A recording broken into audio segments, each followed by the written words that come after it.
হাবিবে আমানি আমার নবী পাককে বলতে লেগেছে, বলতে পারেন আমার অন্তরের মধ্যে একটা কথা আছে, ওই কথাটা আমাকে বড় কষ্ট দেয়, বেদনা দেয়, ওই কথাটা কি আপনি বলতে পারবেন? এ যুবকেরা, তরুণীরা, বাপেরা যারা বলে নবী অন্তরের খবর জানে না, বড় দুঃখ লাগে, আফসোস লাগে। আরে সেই জমানার জালিমরা, বেঈমান কাফেররা আমার নবী পাক নবী যে হবে অন্তরের খবর জানে, বিশ্বাস করে। তাই তো প্রশ্ন করেছে, আপনি যদি সত্যি নবী হন তাহলে আমার অন্তরের খবরটা বল দিতে পারবে। তার মানে নবী যে হবে অন্তরের খবর আল্লাহ তাকে জানার ক্ষমতা দেবে। এই হাবিবি আমানি বলল, আমার অন্তরের মধ্যে একটা কষ্টদায়ক কথা আছে, ওটা কি আপনি বলতে পারবেন? আল্লাহ নবী বলেছিল, এ হাবিবি আমানি রে, তোমার ঘরে একটা কন্যা সন্তান আছে, বয়স তার 8 বছর, যে জন্মগত প্যারালাইসিস, সে উঠতে হাঁটতে পারে না। তোমার মনে বড় কষ্ট, তোমার মেয়েটা যদি সুস্থ হয়ে যায় এটাই তোমার দিল চায়। এই কথা শুনে হাবিবি আমানি চোখের পানি আর রাখতে পারলো না। হাবিবি আমানি চিৎকার দিয়ে বলল, মুহাম্মদ তুমি সত্য বলেছো, সত্য বলেছো, সত্য বলেছো। আরো জোরে বলুন সুবহান। হাবিবে আমানির এই কথা শুনে যারা আবু জেলের পিছনে এসেছিল, আবু জেল দলবল এসেছিল, তারা অলরেডি কলমা পড়া শুরু করেছে আমার নবীর উপরে। জোরে বলুন সুবহানাল্লাহ। আবু জেল বুঝাচ্ছে হাবিবে আমানি কি হলো, কি হলো। আবু জেলকে হাবিবে আমানি আর কোনো উত্তর দেয়নি, সোজা ঘরে যাচ্ছে। তখনও কলমা পড়েনি, তখনও কলমা পড়েনি, সোজা ঘরে যাচ্ছে। অনেক দিনের রাস্তায় ইয়ামিনে চলে গেল, সময় নেই বলে তাড়াতাড়ি বলছি। ইয়ামিনে পৌঁছে যাওয়ার পরে হাবিবে আমানি ঘরের দরজায় আঘাত দিয়েছে। ডাক যখন দিয়েছে দরজাখানা খুলে গেল। কে খুলেছে? হাবিবে আমানি চোখ বড় হয়ে গেছে। যে মেয়েটা আমার ঘরে রয়েছে, 8 বছর বয়স, হাঁটতে পারে না, চলতে পারে না, আমার ওই কন্যাটা যে কিনা জন্মগত প্যারালাইসিস, সে হাঁটতে হাঁটতে এসে দরজাখানা খুলে দিয়ে দাঁড়িয়ে রয়েছে। এ যুবকেরা, তরুণেরা, এ নবী পাকের প্রেমিকেরা, আমার নূর নবী, দয়ার নবী, উম্মত তুমি আমি নবী নবী করো, আল্লাহ তোমাকে আমাকে বাঁচিয়ে দেবে। আমার নবী পাকের শান মর্যাদা করো। দেখো ওই সময় হাবিবে আমানিকে ওই মেয়েটা বলতে, হাবিবে আমানি জিজ্ঞাসা করছে, মা রে তোমার এই অবস্থা কি করে হলো? ওই কন্যা সন্তান 8 বছরের মেয়েটা বলে, বাবা আমি রাত্রিরে ঘুমিয়েছিলাম, একদিন একটা নুরানি চেহারাওয়ালা মানুষ আমার কাছে এসে বলতে লাগলো, মা রে তুমি উঠে দাঁড়াও। আমি বললাম আমি উঠতে পারি না। ওই মানুষটা তখন বলতে লাগলো, মা রে তুমি বলো লা ইলাহা ইল্লাল্লাহ মুহাম্মাদুর রাসূলুল্লাহ, এটা মেনে নাও। এটা মেনে লিবার পর তুমি বলো বিসমিল্লাহির রহমানির রহিম বলে উঠে দাঁড়াও। আমি কলেমা পড়লাম, বিসমিল্লাহ বলে দাঁড়ালাম। বাবা আমি শুধু দাঁড়াতে পেরেছি না, হাঁটতেও শুরু করে দিয়েছি। এ যুবকেরা, তরুণেরা, হাবিবে আমানি কাঁদতে লেগেছে। আর হাবিবে আমানির মেয়ে বলতে লেগেছে, বাবা ওই নুরানি মানুষটা আপনার জন্য একটা মেসেজ দিয়ে গেছে। কি মেসেজ বলেছে? মারে শোন, তোমার বাবা হাবিবে আমানি খুব শিগগিরই তিনিও এই কলেমা খানা পড়ে নেবে। এ যুবকেরা, তরুণেরা, ওই মহিলার কাছে, কন্যার কাছে হাবিবে আমানি জানতে চেয়েছে, মারে বলো না, বলো না, যাকে দেখেছো তিনার হুলিয়াটা কিছু বলো, খবে দেখেছো হুলিয়াটা কিছু বলো। হাবিবে আমানির কন্যা এমন করে হুলিয়া বলতে লেগেছে, তিনাকে এমন দেখতে, 2 ভুরুটা জোড়া, বাবরি চুল, চেহারা নূরওয়ালা, মাথায় পাগড়ি, একটার পর একটা বর্ণনা করতে লেগেছে। আর হাবিবে আমানি চিৎকার দিয়ে বলে, মারে বুঝতে পেরে গেছি তিনি কে। আর দেরি নয়, ঘরে নয়, ঘরে নয়, সুজা মক্কা জমিনে এসে আমার নবীর কদমে পড়ে ইমানের নূরে কলেমা পড়ে হাবিবে আমানি সাহাবী হয়ে যায়। আরো জোরে বলুন সুবহান।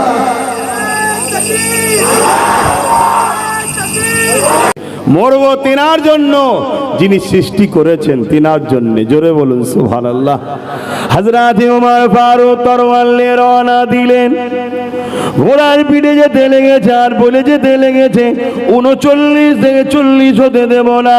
আমার আল্লাহ জানিয়ে দিল, ফেরেশতারে চিন্তা করো না, ওমরকে আমি আল্লাহ 40 বানিয়ে দেব।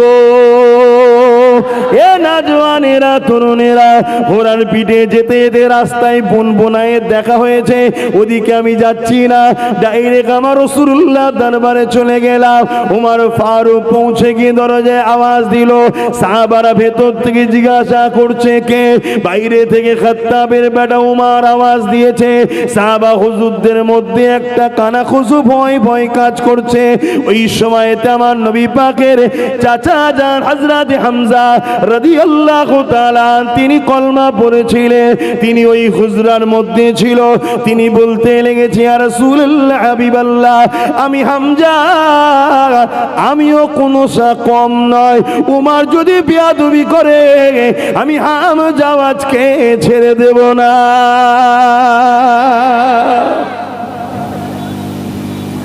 হযরত দরজা খুলে দিতে বলল, রাসূল বললেন চুপ করো, সব দরজা খুলে দাও।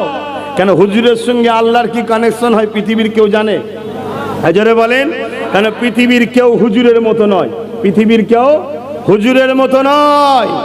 আকীদা ঠিক রাখবেন, বাপ আবার বলে যায় কেউ যদি নিজেকে বা হুজুরকে আমাদের মতো ভাবে ঈমান চলে যাবে, খুব সাবধান।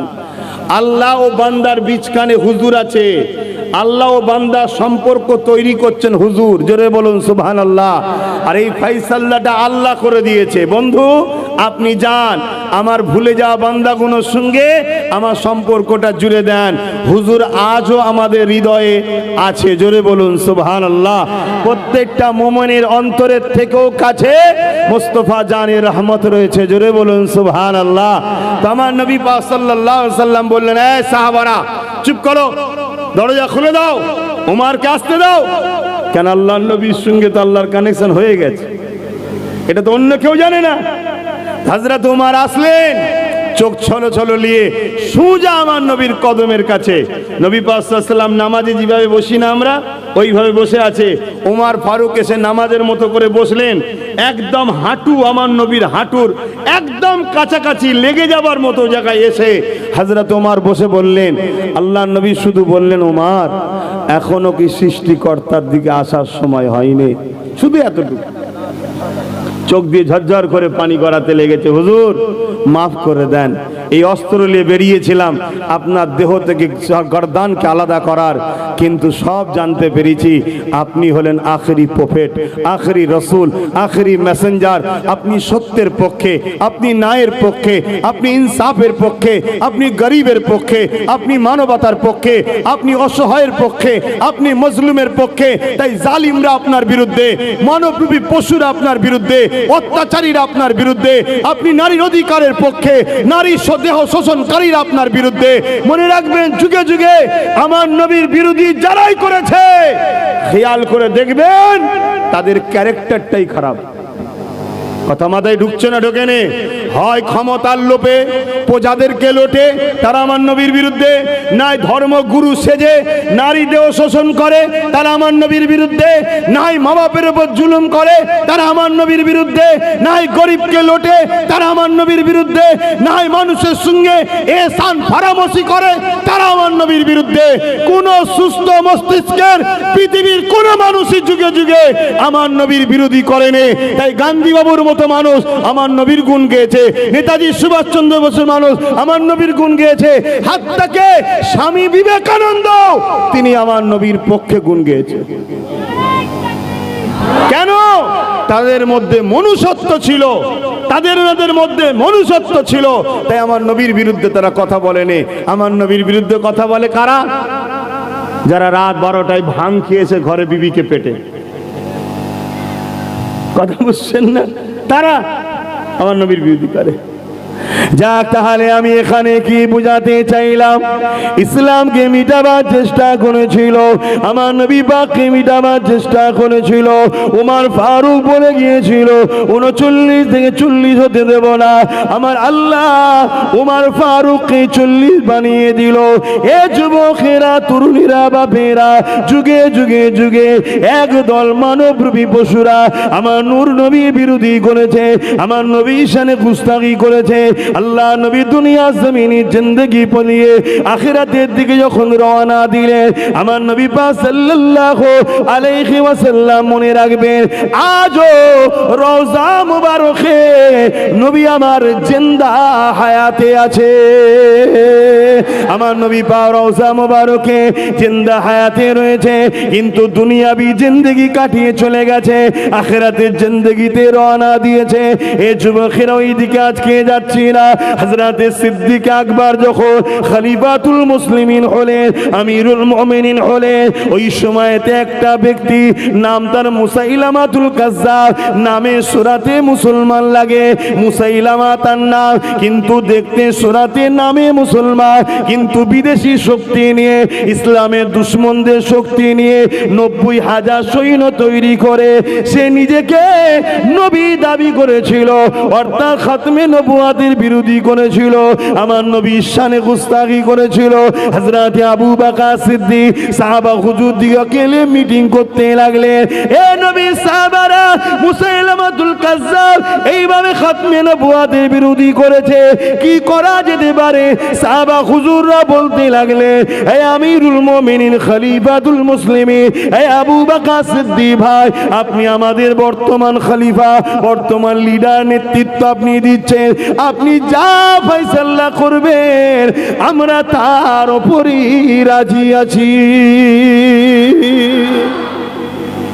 আজ বড় দুঃখ, আমাদের তো কোনো নেতৃত্ব দিবার লোক নেই, খলিফা নেই আমাদের। এজন্য আজ যে যেদিক দিয়ে পাচ্ছে ওই কি বলে স্কুলের ঘন্টার মতো বাজিয়ে যাচ্ছে। আসুন, চিন্তার কোনো কারণ নেই, ইনশাআল্লাহ একজন খুব শিগগিরই আসছে। আল্লাহ পাক চাইলে আমরা যদি হয় দেখা হয়ে যেতে পারে, যদি আমাদের দেখা না হয় আশা রাখা যায় দুনিয়ার ভৌগোলিক পরিস্থিতি আর নবীর হাদিসের বর্ণনা অনুযায়ী আমাদের বাচ্চাগুলোর সঙ্গে দেখা হবে।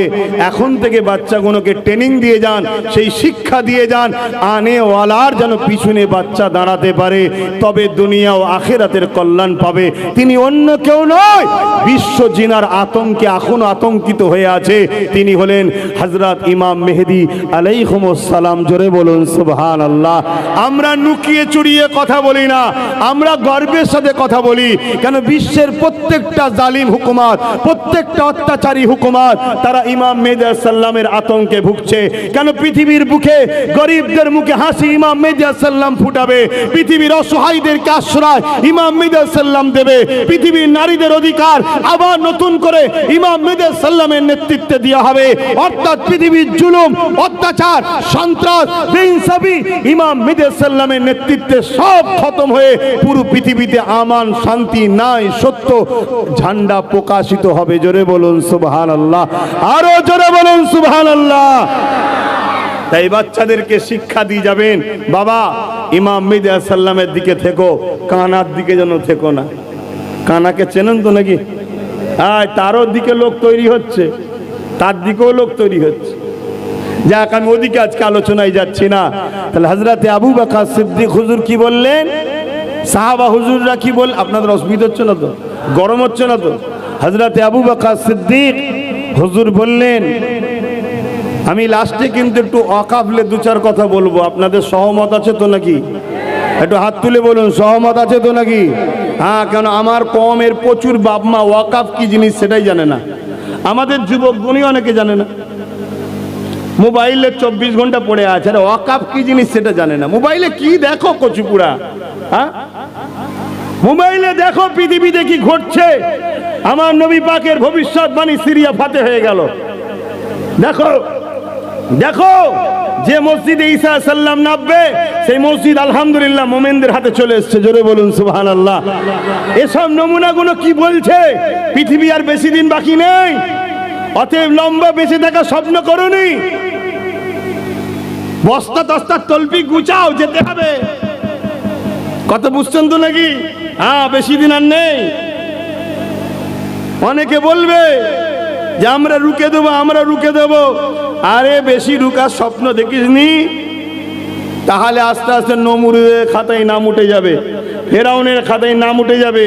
আর নাম যখন উঠবে ছুঁচো ডুবানোর মতো চুবিয়ে চুবিয়ে আল্লাহ মারবে, যেভাবে ফেরাউনকে মেরেছে। ভাষা খারাপ নেবেন না। যেটা আপনারা পছন্দ করবেন সেটাই বললাম। কথা বুঝে আসছে? ফেরাউনকে ডুবিয়ে ডুবিয়ে মেরেছে না মারেনি? একবার হুশ করে উঠছো মুসা বাঁচাও, আবার চলে যাচ্ছে নিচই, আবার উঠছে মুসা বাঁচাও। কম ভক্ত একবারও বললুনি। কথা বুঝছেন না, বোঝেন না? লাস্টে ডুবে ডুবে মরল। 3000 বছর এই নীল নদী পড়েছিল। নীল নদী এত বড় বড় মাছ আছে, কথা বুঝে আসছে, জাহাজকে ন্যাজে ঝাপটা দেবে, জাহাজ উল্টে যাবে। অথচ ফেরাউনের লাশকে কিন্তু 3000 বছর পানিতেও কোনো মাছ খেয়ে লাইনে, আল্লাহ তাকে হেফাজত করছে। কেন আল্লাহ হেফাজত করছে? সবে কিয়ামত পর্যন্ত দেখাবে। নতুন করে যারা ফেরাউন হতে চাইবি, তোদের ব্যবস্থা এটা হবে। তাই মিশরের নীল নদে আল্লাহ তাকে হেফাজতে রেখে আজকে মিশরের পিরামিডে রয়েছে। দুনিয়ার লোক যাচ্ছে আর যে বলছে এই শয়তান। খোদা দাবি করেছিলি যখন, কেমন বুঝছিস বল? কি বলে না বলে না? আরে কেউ না বলুক, আমি তো বলি। কথা বুঝে আসছে? আল্লাহ দেখাবে যে ক্ষমতা পেয়ে খোদা হবার স্বপ্ন দেখোনি, ক্ষমতা পেয়ে জালিমের খাতায় নাম লিখাওনি, ক্ষমতার অন্ধকারে সব আমার মিটিয়ে দেব এই স্বপ্ন যেন দেখতে যাওনি। তাই আল্লাহ ফেরাউনকে এখনো সুরক্ষিত রেখেছে। তো যাক, আমি যে কথা বলছিলাম, হযরত আবু বকর সিদ্দিক হুজুরের কথা একটু মন দিয়ে শুনবেন, বুঝবেন। আমার নবীর উপরে, ইসলামের উপরে যুগে যুগে হয়েছে। আজকে নতুন নয়, আজকে নতুন নয়। এ মসজিদের পিছনে, ও মসজিদের পিছনে, খাজা হুজুরের রওজার পিছনে, এসব নতুন নয় রে বাপ, যুগে যুগে হয়েছে। এ নিয়ে কোনো চিন্তা করার কিছু নেই। শুধু লোকাল রোডটা ছেড়ে দিয়ে মেন রোডটা ধরো। লোকাল রোডটা ছেড়ে দাও, মেন রোডটা ছেড়ো, ধরো। ডায়ে বায়ে সামনে পিছনে আমাদের কেউ লিডার নয়, কেউ নেতা নয়। আমাদের একজনই লিডার, একজনই নেতা, একজনই সবকিছু। তিনি হলে আব্দুল্লাহ দুলাল আমিন আল্লাহ মুহাম্মাদুর রাসূলুল্লাহ। জোরে বলুন সুবহানাল্লাহ, আরো জোরে বলুন সুবহানাল্লাহ। এই আল্লাহু আকবার, ইয়া রাসূলুল্লাহ। এই কানেকশনটা জোড়ো, এই কানেকশনটা আমাদের বিচ্ছেদ হয়ে গেছে। তাই যে যেভাবে পাচ্ছে আমাদেরকে বুঝিয়ে নিচ্ছে। হুজুরের সঙ্গে কানেকশন জোড়ো। আমরা বলি না আল্লাহর রহমত ছাড়া বাঁচা যাবে না, আল্লাহর রহমত ছাড়া কোনো উপায় নেই, আল্লাহর রহমত ছাড়া চলা যাবে না। আরে আল্লাহর রহমতটা কি? আল্লাহর রহমতটা কি? আল্লাহ সূরা আম্বিয়ার মধ্যে বলছে, আমা আরসালনাকা ইল্লা রাহমাতাল লিল আলামিন। যা আমার রহমত তামাম আলমের জন্য আপনাকে পাঠালাম। জোরে বলুন সুবহানাল্লাহ। আমার নবী তো, তার মানে কি নবী ছাড়া বাঁচা যাবে না, নবী ছাড়া চলা যাবে না, নবী ছাড়া কামিয়াবি নাই, নবী ছাড়া দুনিয়া আখিরাতের রেহাই নাই।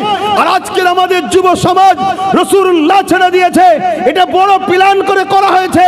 এটা একদিনের প্রচেষ্টা নয়, এটা শ বছর ধরে বড় ব্লুপ্রিন্ট তৈরি করে এই প্রোগ্রামটা তৈরি করা হয়েছে।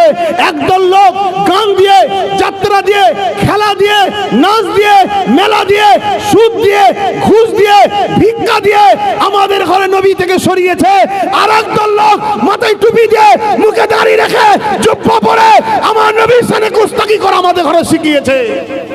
এই দুদিক দিয়ে আমাদের ঘরে নবী থেকে সরিয়েছে। এজন্য বলে যাচ্ছি যুব সমাজ, যদি বাঁচার ইচ্ছা থাকে মানুষের মতো, আর এই কুকুরের মতো বাঁচবালাদের কথা, লাতিও খাবো খানাও খাবো, লাতিও খাবো খানাও খাবো, তাহলে আব্বাস সিদ্দিকীর কথা শুনে লাভ নেই। যা করছেন ভালো করছেন, করকে যান। আর যদি মনে হয় না ইজ্জতের রুজি খেতে চাই, আমরা কারো দয়াই খাই না। সৃষ্টিকর্তা হলো রিজিকের মালিক, আমলিওয়ালাকে দেয়, মদিনাওয়ালা থেকে কায়নাতে বন্টন হয়। জোরে বলুন সুবহানাল্লাহ। বুখারী শরীফের হাদিস, আনা কাসিমুন আল্লাহু ইউতি বা আনা কাসিমুন আল্লাহু মুতি। দেনেওয়ালা মাওলা বেশক আল্লাহ, রিজিকের মালিক বেশক আল্লাহ, কোনো সন্দেহ নেই। কিন্তু বন্টন করেন মুহাম্মদ রাসূলুল্লাহ। জোরে বলুন সুবহানাল্লাহ। যদি মনে হয় ইজ্জতের রুটি খাবো, ইজ্জতের সঙ্গে থাকবো, হালাল খাবো, ইজ্জতের সঙ্গে বাঁচবো, কারো রক্ত চক্ষু দেখে, কারো ইশারায় উঠা বসা করতে আমি ইচ্ছুক নয়, তাহলে সব রাস্তা ছাড়ো, মেন রোড ধরো, হুজুর কামলিওয়ালার সঙ্গে জোড়ো। শুনছেন তো নাকি? শুনছেন তো নাকি? কিচ্ছু লাগবে না। হুজুর কামলিওয়ালার সঙ্গে জুড়ে ছিল বাগদাদের এক শাহী শাহ। বয়স 800 বছর 900 বছর আগে চলে গেছে। আমেরিকা হাজারো চেষ্টা করেছিল, হাজারো পারমাণবিক শক্তি মিসাইল বাগদাদের জমিনে ফেলেছিল, কিন্তু প্রত্যেকটা পড়েছে, একটাও ফাটেনি।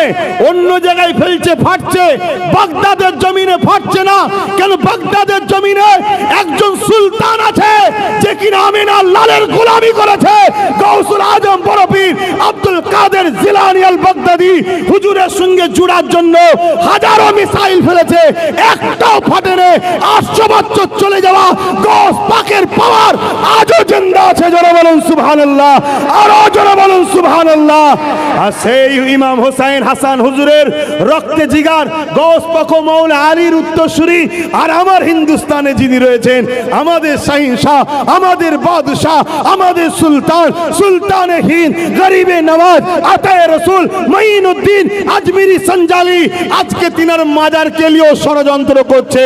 আরে জালিমো শোনো, শোনো, যখন এই দেশ পৃথ্বীরাজ যখন রাজত্ব চালাচ্ছিল, পৃথ্বীরাজের ঘোড়াকে আমার গরিবে নওয়াজ বসিয়ে দিয়েছিল। পুরো রাজা তুলতে পারে না, মাথা নাক ঘিসড়ি দিয়ে ক্ষমা চেয়েছে, তারপরে উঠেছে। আনা সাগরের পানি গরিবে নওয়াজ লুটার মধ্যে ঢুকিয়ে দিয়েছে। সেই গরিবে নওয়াজের সঙ্গে পাল্লা দিতে গেছে। এতদিন আমাদের সঙ্গে হয়েছে, টেনে ধরে ধরে মেরেছে, ওখানে ধরে ধরে মেরেছে, সেখানে ধরে ধরে মেরেছে। এবারে শেরে খোদার বেটার সঙ্গে লেগেছে। তোদের নাম নিশানা আল্লাহ মিটিয়ে দেবে ইনশাআল্লাহ। জোরে বলুন সুবহানাল্লাহ, আরো জোরে বলুন সুবহানাল্লাহ। কথা মাথায় ঢুকছে? এখনো সময় আছে, তুমি ভালো হও। আমি 1 কেজি মধু দেবো তোমাকে, নেবে না? কথা বলো, নেবে না? নেবে না? 1 কেজি দুধ দেবো গরুর, নেবে না? নেবে না? ভালো জিনিস, কিন্তু তুমি পাত্র আনছো কোনটা? যে পাত্র তুমি টয়লেট পরিষ্কার করো, তোমার ওই পাত্রে কি আমার এই দামি জিনিস দেওয়া যাবে? জোরে বলো। আল্লাহর রহমতটা তুমি নেবে বলছো, তুমি নিজেকে আগে পাক করো, আগে হুজুরের হও, আগে পরিচয় দাও। যতদিন বাঁচবো মোহাম্মদ রসুলের দিনের পাহারাদার হয়ে বাঁচবো। আমার জিন্দেগির একটাই মাকসাদ, ছেলে পরিবার বাচ্চা দেখতে হবে, হুজুর বলেছে দেখবো, কিন্তু এই জিন্দেগিটা হুজুরের দিনের পাহারাদার হিসাবে। এতটুকু প্রতিজ্ঞা নাও, আজ থেকে তৈরি হও, শপথ করো আল্লাহর কাছে, কাউকে জানাতে হবে না, তুমি তোমার মালিককে জানাও যে আল্লাহ আপনাকে সাক্ষী রাখছি, আমি যা করেছি করেছি, সব তওবা করছি, আজ থেকে বাঁচবো হুজুরের জন্য, মরবো হুজুরের জন্য, আপনার বন্ধুর জন্য দান কুরবান করে দিলাম। আমি বলে যাচ্ছি, আল্লাহ তো তিনি যিনি তুরস্কই ভূমিকম্প দিয়েছিল, সবাই মারা গেছে, এক মা ছিল প্রেগনেন্ট, তার বাচ্চা হয়েছে ভূমিকম্প অবস্থাতে, 2.5 দিন পরে দুধের বাচ্চাকেও আল্লাহ জিন্দা রেখেছিল। জোরে বলুন সুবহানাল্লাহ, আরো জোরে বলুন সুবহানাল্লাহ। আল্লাহ দুনিয়াকে দেখিয়ে দিল যে আমি মারতে পারি, আমি বাঁচাতেও পারি। জোরে বলুন সুবহানাল্লাহ। ঘাবড়াবার কিছু নেই। আমি হযরত আবু বকর হুজুরের কথাটা বলবো, আপনারা শুনতে ইচ্ছুক আছেন না? নাই? হ্যাঁ, মন দিয়ে কিন্তু শুনতে হবে বাপ।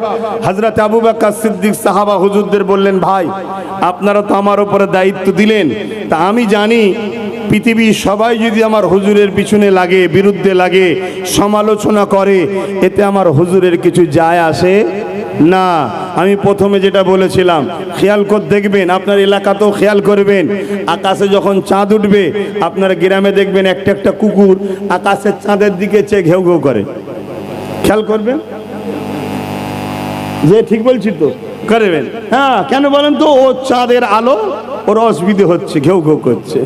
আর দেখবেন মানুষদের মধ্যে কিছু এই খসলত আছে, মানুষের মধ্যে কিছু এই খসলত আছে, সে কি করে? সব সময় আমার হুজুরের বিরুদ্ধে ঘেউ ঘেউ করে। আছে না? নাই? এক কথা বলেন। তার মধ্যে কিছু দাড়িওয়ালাও আছে, শুধু দাড়ি চাচা নয়, কিন্তু দাড়িওয়ালাও আছে, হুজুরের পিছনে ঘেউ ঘেউ করে। এই কথা কি কষ্ট দিচ্ছে নাকি? হ্যাঁ, দাড়ি 2 ধরনের হয়, এক হলো সিদ্দিক আকবরের দাড়ি, আর একটা হলো আব্দুল্লাহ ইবনে উবাইয়ের দাড়ি। দাড়ি 2 ধরনের হয়, এক হলো মাওলা আলী শেরে খোদার দাড়ি, আর একটা হলো জুল খোয়াইসার তামিমির দাড়ি। তো দাড়ির মধ্যেও কোয়ালিটি আছে, আমাদের সমাজেও দাড়ি আছে, আমারও দাড়ি আছে, প্রাইম মিনিস্টারও দাড়ি আছে। এক করে ফেলবেন না যেন, এক করলেই শেষ, যে হারে আল্লাহর ওলি মনে হচ্ছে যে ও সবাই ওকে সাপোর্ট করি। না না না না, দুটো দাড়ির মধ্যে পার্থক্য আছে। কথা মাথায় ঢুকছে না? ঢোকে নেই? হ্যাঁ, সেদিনও পার্থক্য ছিল, আজও আছে, কিয়ামত পর্যন্ত থাকবে। আপনাকে ধরবেন, কি করে ধরবেন? হুজুরকে সামনে নিয়ে আসতে হবে। যে হুজুরের তার দাঁড়ির দাম, যে হুজুরের নয় তার দাঁড়ির দাম নেই। সে বড় হোক আর ছোট হোক পরের কথা। কি গো শুনছেন তো যুবকরা? হ্যাঁ, মন দিয়ে শোনেন। অনেক দূরে এসেছি আর আপনাদের এদিকে আসা হয় খুব কম। তো যাই হোক, আমার মুরব্বী বাপের ওসিলায় এই ছেলে ভান্ডার কমিটির ছেলেদের 300-র উপরে ছেলে আছে শুনলাম, তাদের প্রচেষ্টাই মাহফিল আল্লাহ নিয়ে আসলো। হযরত আবু বকর সিদ্দিক হুজুর বললেন, শোনো, সবাই মিলে যদি বিরোধী করে আমার হুজুরে কি যায় আসে না, কিন্তু আমরা তো বলি হুজুরকে ভালোবাসি। প্রেমের একটা ইজহারের দরকার আছে না? না কথা বলেন। আপনি তো বলেন স্ত্রীকে ভালোবাসি, শুধু ভালোবাসা বললে হয়? কখনো বাইরে যাবেন, একটা ফুল কিনে আনলেন, কিছু কিনে দিলেন, তবে তো ইজহার হবে। সে ভাববে না সত্যি ভালোবাসি। তা আমারও তো বলি হুজুরকে ভালোবাসি, এই ভালোবাসাটার একটা ইজহারের দরকার আছে। তাই সাহাবা হুজুররা বললেন, জি হুজুর, তাও তো বটে। হযরত আবু বকর সিদ্দিক বললেন, আমি ওই জালিমের মোকাবেলায় নামতে চাই। জোরে বলুন সুবহানাল্লাহ। তবে প্রথমে তাকে আমি বুঝাবো যে কোরআন বলছে ওয়ালাকির রাসূলুল্লাহ ওয়া খাতামান নবীন, এবং হাদিস বলছেন আনা খাতিমুন নবী। তাহলে যদি না বোঝে, তাহলে খতমে নবুয়াতের ঝান্ডা উঁচু করার জন্য আমি জালিমের বিরুদ্ধে সংগ্রাম করতে প্রস্তুত। জোরে বলুন সুবহানাল্লাহ, আরো জোরে বলুন সুবহানাল্লাহ। হযরত আবু বকর সিদ্দিক 10,000 যুবক সাহাবা ঠিক করলেন। কত? 10,000। আর মুসাইলামাতুল কাজ্জাবকে ঘিরে রেখেছে কত? 90,000। কত? 90,000। খুব ভালো করে শুনবেন, সব সময় কামিয়াবি আমাদের সংখ্যা কম দ্বারা হয়েছে, কিন্তু সলিড ছিল। আজকে সংখ্যা আমাদের অনেক, মুনাফেক তো ভরে গেছে, মুনাফেক ভরে গেছে। আর মুনাফেক ঘরে আপন মনে করে আমরা ধ্বংস হচ্ছি। হা হা। আল্লাহ নবী সাহাবী হযরত আবু বকর সিদ্দিক 10,000 সাহাবাদেরকে নিয়ে এমন করে মুসাইলামাতুল কাজ্জাবের ওখানে চলে গেল। মুসাইলামাতুল কাজ্জাবের সঙ্গে আলোচনায় বসে গেল। মুসাইলামাতুল কাজ্জাবকে হযরত আবু বকর সিদ্দিক বুঝাতে লাগলো, এ মুসাইলামাতুল কাজ্জাব, তুমি কেন মিথ্যা নবী দাবি করে মুসলমানদের মধ্যে বিভ্রান্তি তৈরি করছো? কেন নবী অনুসারীদেরকে ধ্বংস করতে চাইছো? যেখানে কোরআন জানিয়ে দিয়েছে ওয়ালাকির রাসূলুল্লাহ ওয়া খাতামান নবী, সেই জায়গায় কেন তুমি এই দাবি করছো? মুসাইলামাতুল কাজ্জাব আবু বকর সিদ্দিকের কথা শুনছে ঠিকই, কিন্তু শয়তান দেখবেন ক্ষমতা যখন পেয়ে যায়, ক্ষমতার অহংকারে শয়তান অন্ধকার হয়ে যায়। তাই মুসাইলামাতুল কাজ্জাব দেখছে আমার পক্ষে বাইরের শক্তিও রয়েছে এবং আমার পক্ষে বর্তমান 90,000 সৈন্য ঘিরে রেখেছে আমাকে, আর আবু বকরের দিকে মাত্র 10,000 আছে। আবু বকর যাই বলুক না কেন, এই সুযোগটা কাজে লাগে সাহাবাদেরকে মেরে দিতে হবে। শুনছেন তো নাকি? কেন আমার দিকে 90,000 আর আবু বকরের দিকে 10,000, এ সুযোগ হাতছাড়া করা যাবে না। আজকে এরকমও কেউ কেউ ভাবছে সব জায়গায় পাওয়ার আমার, দেশের মাথায় আমি, রাজ্যগুলোতে আমি, কোর্ট কেস আদালত সব জায়গায় আমি, এ সুযোগ ছাড়া যাবে না। বুঝছেন না? বোঝেন না? কথা বুঝছেন তো নাকি? কিন্তু ঘুম ভেঙে যাবে যখন ক্যাতায় আগুন লেগে যাবে। বুঝছেন নাকি? ঘুম ভেঙে যাবে যখন ক্যাতায় আগুন লেগে যাবে। অতএব হুঁশ ফিরে আনো, বাঙালিতে যেও না। ব্রিটিশের দাদুগুলোকে জিজ্ঞেস করো কেমন মজা চাকিয়েছিলাম, জিজ্ঞেস করে দেখো। শুধু একজন মার্দে মুজাহিদ আব্দুল আজিজ মুহাদ্দিস দেহলভী দাঁড়িয়ে গিয়ে বলল ব্রিটিশের বিরুদ্ধে লড়াই করা ফরজ। সঙ্গে সঙ্গে উলামা হযরত হাফেজে কোরআন সবাই ঝাঁপিয়ে পড়ল। এ যুবক, শুধু দিল্লিতে 50,000-এর উপরে উলামায়ে দ্বীন নিজের মাতৃভূমির জন্য জীবন দিয়েছে। জোরে বলুন সুবহানাল্লাহ। দেশকে ভালোবাসা, দেশকে ভালোবাসা। শুনে রেখে দাও, আজকে অন্য কারো থেকে দেশপ্রেম শিখতে যাবেন না। কেন? সব পায়ের মধ্যে 2 নম্বর ভেজাল আছে। দেশকে প্রেম যদি করতে হয় আমার আমিনার লালকে দেখে শিখুন। জোরে বলুন সুবহানাল্লাহ। আমার আমিনার লালের মাতৃভূমি হলো মক্কা। মক্কা থেকে যখন আমার আল্লাহর হুকুমে ইয়াসরিবে চলে যাচ্ছিল, আমার নূর নবী, দয়ার নবী, হায়াতুন নবী, মেরাজ ওয়ালা নবী, শাফাআত ওয়ালা নবী বারবার মাতৃভূমি মক্কার দিকে তাকাচ্ছে, চোখের কোণা দিয়ে পানি ফেলছে আর বলছে, মক্কা আমি মুহাম্মদ তোমাকে ভালোবাসি। জোরে বলুন সুবহানাল্লাহ। আরো জোরে বলেন না সুবহানাল্লাহ। প্রকৃত উম্মত তো সে যে নিজের নবীর সুন্নাতকে ফলো করবে। নবীর মাতৃভূমি ছিল মক্কা শরীফ, তাই নবী মক্কা শরীফকে ভালোবেসেছে। নবীর সুন্নাত হবে। আমরা নবীর উম্মত, আমাদের মাতৃভূমি হলো হিন্দুস্তান, আমরা আমাদের হিন্দুস্তানকে ভালোবাসবো। এই হিন্দুস্তানের উপরে কোন রকম অত্যাচার, কোন রকম জুলুম, কোন রকম আঘাত বাইরে থেকে হোক আর ভেতরের গাদ্দারের দ্বারা হোক, উভয়ের মোকাবেলা করে আমার গরিবের নওয়াজের হিন্দুস্তান, আমাদের হিন্দুস্তানকে আমরা আগেও রক্ষা করেছি, আগামীতেও প্রয়োজন হলে জান দিয়ে রক্ষা করতে রাজি আছি। ঠিক না বেঠিক? হাত তুলে বলুন ঠিক না বেঠিক? হাত তুলে বলুন ঠিক না বেঠিক? নারায়ে তাকবীর, নারায়ে তাকবীর। ভারতবর্ষ মনে রাখবেন, কেন করব না? হিন্দুস্তান তো আমাদের আব্বাজানের দেশ। জোরে বলুন সুবহানাল্লাহ। জানেন না ডাইরেক্ট জান্নাত থেকে আব্বা আদম আলাইহিস সালাম এসেছে কোথায়? আমার ভারতে। আরে এখন ভাগ হয়েছে, আমার হিন্দুস্তানে এসেছে ডাইরেক্ট জান্নাত থেকে। আমাদের আব্বা हिंदुस्तान এসেছে। सारे जहां से अच्छा हिंदुस्तान हमारा। क्यों ना अच्छा है हिंदुस्तान?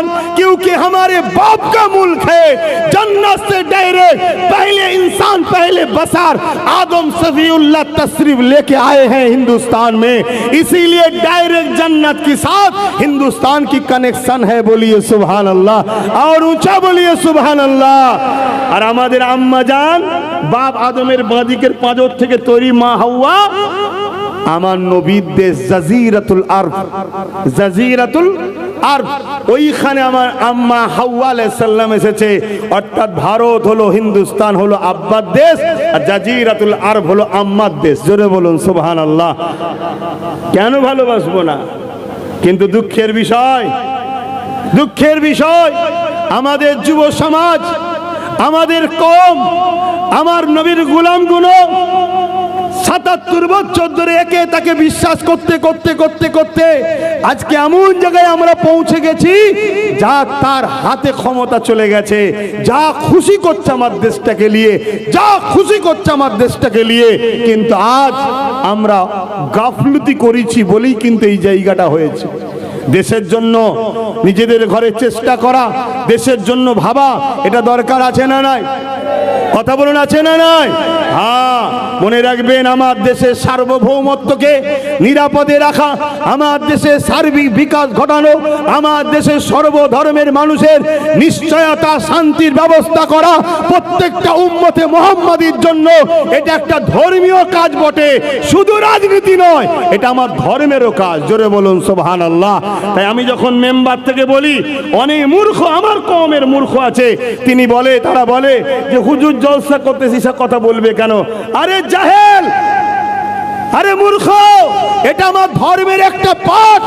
আমার দেশের হিন্দু, দলিত, আদিবাসী, সাঁওতাল, বাগদি, খ্রিস্টান, মতুয়া, শিখ, পাঞ্জাবি এবং আমার দেশের সার্বভৌমত্ব, আমার দেশের ইনকামের বিকাশ ঘটানো, সর্বদিক দিয়ে আমার দেশের জন্য ভাবা, এটা আমার ইসলামের একটা পাঠ, একটা সিলেবাস। জোরে বলুন সুবহানাল্লাহ। আরো জোরে বলবেন না সুবহানাল্লাহ?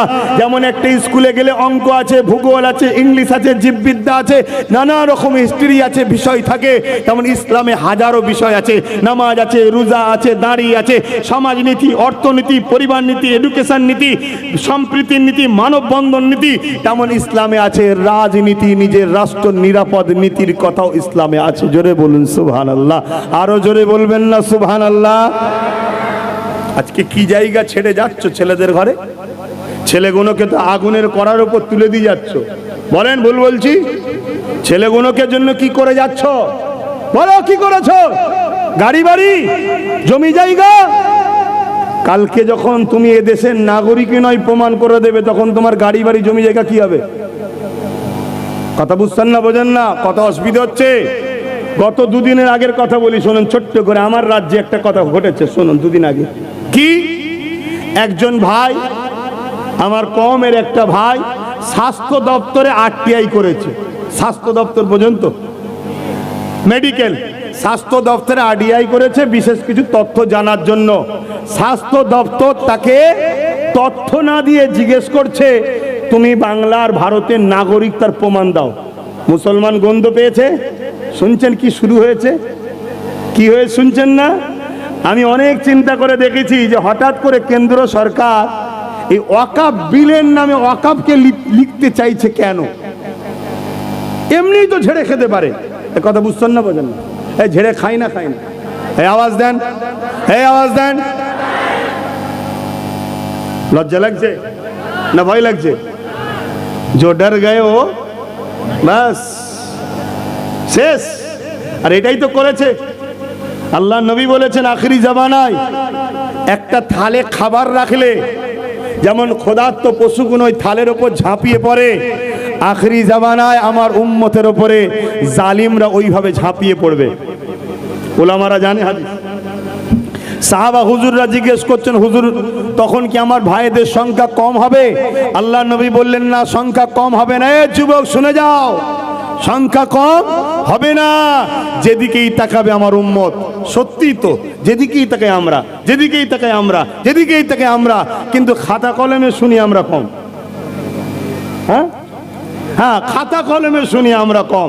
যদি আমরা কমই হই, তাতে এত দুলা ভাইয়ের মতো আবদার করে কেন? একটু খেয়াল রাখো, একটু খেয়াল রাখো, একটু খেয়াল রাখো। আরে বুকা, গোলামির শিকল থেকে বেরিয়ে আসো। ঘোড়া দেখেছেন? ঘোড়া, ঘোড়ার গায়ে ক্ষমতা আছে না নাই? যুদ্ধের ঘোড়া কোনো ট্রেনের সঙ্গে রেস দিতে পারবে, এত জোর ছোটে। সেই ঘোড়াকেই দেখবেন, ঘোড়ার মালিক একটা ধানের শীষ বা একটা পাটকাঠির সঙ্গে জড়িয়ে দিলেই ঘোড়া দাঁড়িয়ে রয়ে যায়। বলছি তার মানে কি, ওর গোলামি করে করে করে করে মেন্টালিটি এমন হয়ে গেছে, ও ভাবতেই পারছে না আমি কাতে জড়ানো আছি। ও ভাবছে আমি যেতে পারবো না। হাতি দেখেছেন? হাতি, হাতি বিরাট শক্তিশালী তো নাকি? হ্যাঁ, অনেক সময় হাতিতে ট্রেনে অ্যাক্সিডেন্ট হলে হাতিও উল্টে যায়, ট্রেনও উল্টে যায়, এত পাওয়ার। সেই হাতি দেখবেন, একটা ধরুন বাচ্চা কিনে এনেছেন, নিয়ে পায়ে শিকল দিয়ে ঘরে আপনি একটা লুহাতে পেরেক মেরে রেখে দিয়েছেন। ওই হাতি পা সরাচ্ছে, পাচ্ছে না। পরের দিন আবার সরাচ্ছে, পাচ্ছে না। 3 দিন আবার সরাচ্ছে। 1 মাস পরে দেখবেন হাতি পা টানা বন্ধ করে দেয়। ওর মেন্টালিতে ঢুকে গেছে, আমি পারবো না, আমি পারবো না। এখন হাতি জন হয়েছে, বিরাট শক্তিশালী হাতি, কিন্তু আর ওই ওই ওই শিকলেতেই বাঁধা আছে। কেন ভাই? ওর মেন্টালিতে ঢুকে গেছে আমি পারবো না, তাই টেনে দেখেও না। কিন্তু ও এত শক্তিশালী, ও যদি একবার ট্রাই করে, একবার যদি টানে, শুধু ওই লোহা নয়, ঘর থেকে টেনে চলে যাবে। কথা বুঝছেন না, বোঝেন না? তা আমাদের দশা হয়েছে ওইটা। আমরা গোলামি করে করে করে করে করে করে এমন জায়গায় চলে গেছি, আমরা মনে হয় পারবো না। যা 2-5 হচ্ছে হোক গে যাক, অতি ঠিক আছে লে, অতি ঠিক আছে লে। কিন্তু আগামী দিন মনে রাখবে, মুরগিকে আমরাই চাল খাওয়াই তাজা করার জন্য, পরে ভেজে খাবো। আগামী দিন কিন্তু আর মুরগিকে চাল দেবো না, সেদিন হালাল করব। শুনছেন তো নাকি? সেদিন আর বেশি দিন নয়, দিন আসছে। অতএব শিকল ভাঙো, শিকল ভাঙো, উঠে দাঁড়াও। জুলুম নয়, ইনসাফ কায়েম করো। লুট নয়, ভিক্ষা নয়, অধিকারকে ছিনিয়ে নাও। সে ধর্মীয় অধিকার হোক আর রাষ্ট্রীয়ভাবে অধিকার হোক, নিজের জায়গায় নিজে মজবুত হও। না হয় বাপ, হাতি চিবাবার দাঁত আলাদা থাকে, দেখাবার দাঁত আলাদা থাকে। সেকুলার দেখতে লাগছে, ভেতরটা নেকড়ে বাঘের থেকেও খারাপ। এই আছে না নাই? এ কথা বলেন। আরে গতকালকে যিনি সেকুলার ছিল পূর্ব মেদিনীপুরে, জানেন না আজকে কি চিল্লাচ্ছে? ঝুলিয়ে বলছে সাইজ করে দেবো। বুঝতে পারছেন না, পারেন না? হ্যাঁ, কি সেকুলার ছিল, আজকে কি হয়ে গেল দেখলেন না? হ্যাঁ, অরিজিনালটা বেরোতে সময় লাগে, টাইম হবে, সব বেরিয়ে যাবে। তাই আমি আপনাদেরকে ভাই হিসাবে, সন্তান হিসাবে নিজের জীবনের রিস্ক নিয়ে আপনাদেরকে বুঝাচ্ছি। এতে আমার দুশ্মন বাড়ছে না কমছে? জোরে বলুন। আমার আমার সব পুলিশ বন্ধু ভাইরা রয়েছে, আইবির লোকেরা রয়েছে, সব রেকর্ড করছে। এই শুনছেন তো নাকি? আমি জেনে শুনেই বলছি, আমি জানি তারা সব রেকর্ড করছে, জেনে শুনেই বলছি।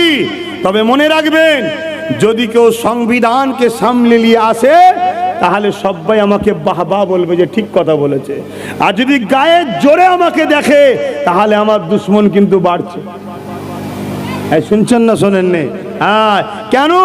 আমার ধর্ম তোমার ধর্ম ওটা পরের বিষয়, বিষয় হলো সৃষ্টিকর্তা উভয়ের একজন। তাহলে বাঁচার অধিকার সবার আছে, ঠিক না বে ঠিক? কবে কে আকবর, বাবর, হুমায়ুন কে কি করেছে সেই সব গল্প ইতিহাস শোনালে আমাদের হয়? হ্যাঁ, সেই আমাদের পলুয়ামাই RTX কোথা থেকে এলো তার এখন তথ্য বার করতে পারেনি। 500 বছরের মসজিদের তথ্য বার করে ফেলবে, 1000 বছরের অন্য ধর্ম ভাইদের তীর্থস্থানে তথ্য বার করে ফেলবে। এ গাঁজা খাওয়া ষড়যন্ত্র ছাড়া আর কি হতে পারে? এই যে পলুয়ামায় হয়েছিল জানেন না, আমার দেশের সেনাগুলো শহীদ হয়ে গেল। কত কেজি, 300 কেজি না কত কেজি কি RDX না কি বলে নিয়ে এসে আমার দেশের সেনাগুলোকে হত্যা করা হলো। ওটা কোথা থেকে এলো, কিভাবে এলো, এখনো তার তদন্ত হয়েছে, তার শেষ হয়েছে, সে ভিত পাওয়া গেছে না, যাই না। অথচ সাম্বাল মসজিদের জন্য 1.5 ঘন্টায় রায় বেরিয়ে যায়। কেন? এর জন্য দোষী আমরা দোষী। কেন? আমরা আমাদের ছেলেদের ঘরে জজ করিনি, আমরা আমাদের ছেলেদের ঘরে লিডার বানাইনি, আমরা আমাদের ছেলেদের ঘরে IPS অফিসার বানাইনি। এর জন্য দোষী আমরা। কথা খারাপ লাগছে? আজকে সেই মসজিদের তদন্তের নামে সেখানে ভিড় গেল, গিয়ে গুলিগালা শুরু হয়ে গেল, 5টা আমার ঘরের সন্তান চলে গেল। অথচ কলকাতায় আমার সেই বোন চিত্তরঞ্জনে ধর্ষণ হয়ে মারা গেল, এতদিন হয়ে গেল এখনো আসামি খোঁজ পাওয়া যায়নি। অথচ মসজিদের তলায় কি আছে খুঁজতে যাচ্ছে, 1.5 ঘন্টায় রায় পেয়ে যাচ্ছে, 1.5 ঘন্টায় রায় হয়ে যাচ্ছে। আর এদিকে একটা বোন ডাক্তার ধর্ষণ হয়ে গেল, তার রায় এখনো বেরোচ্ছে না। সাজানো নাটকগুলো বুঝতে পাচ্ছেন তো নাকি?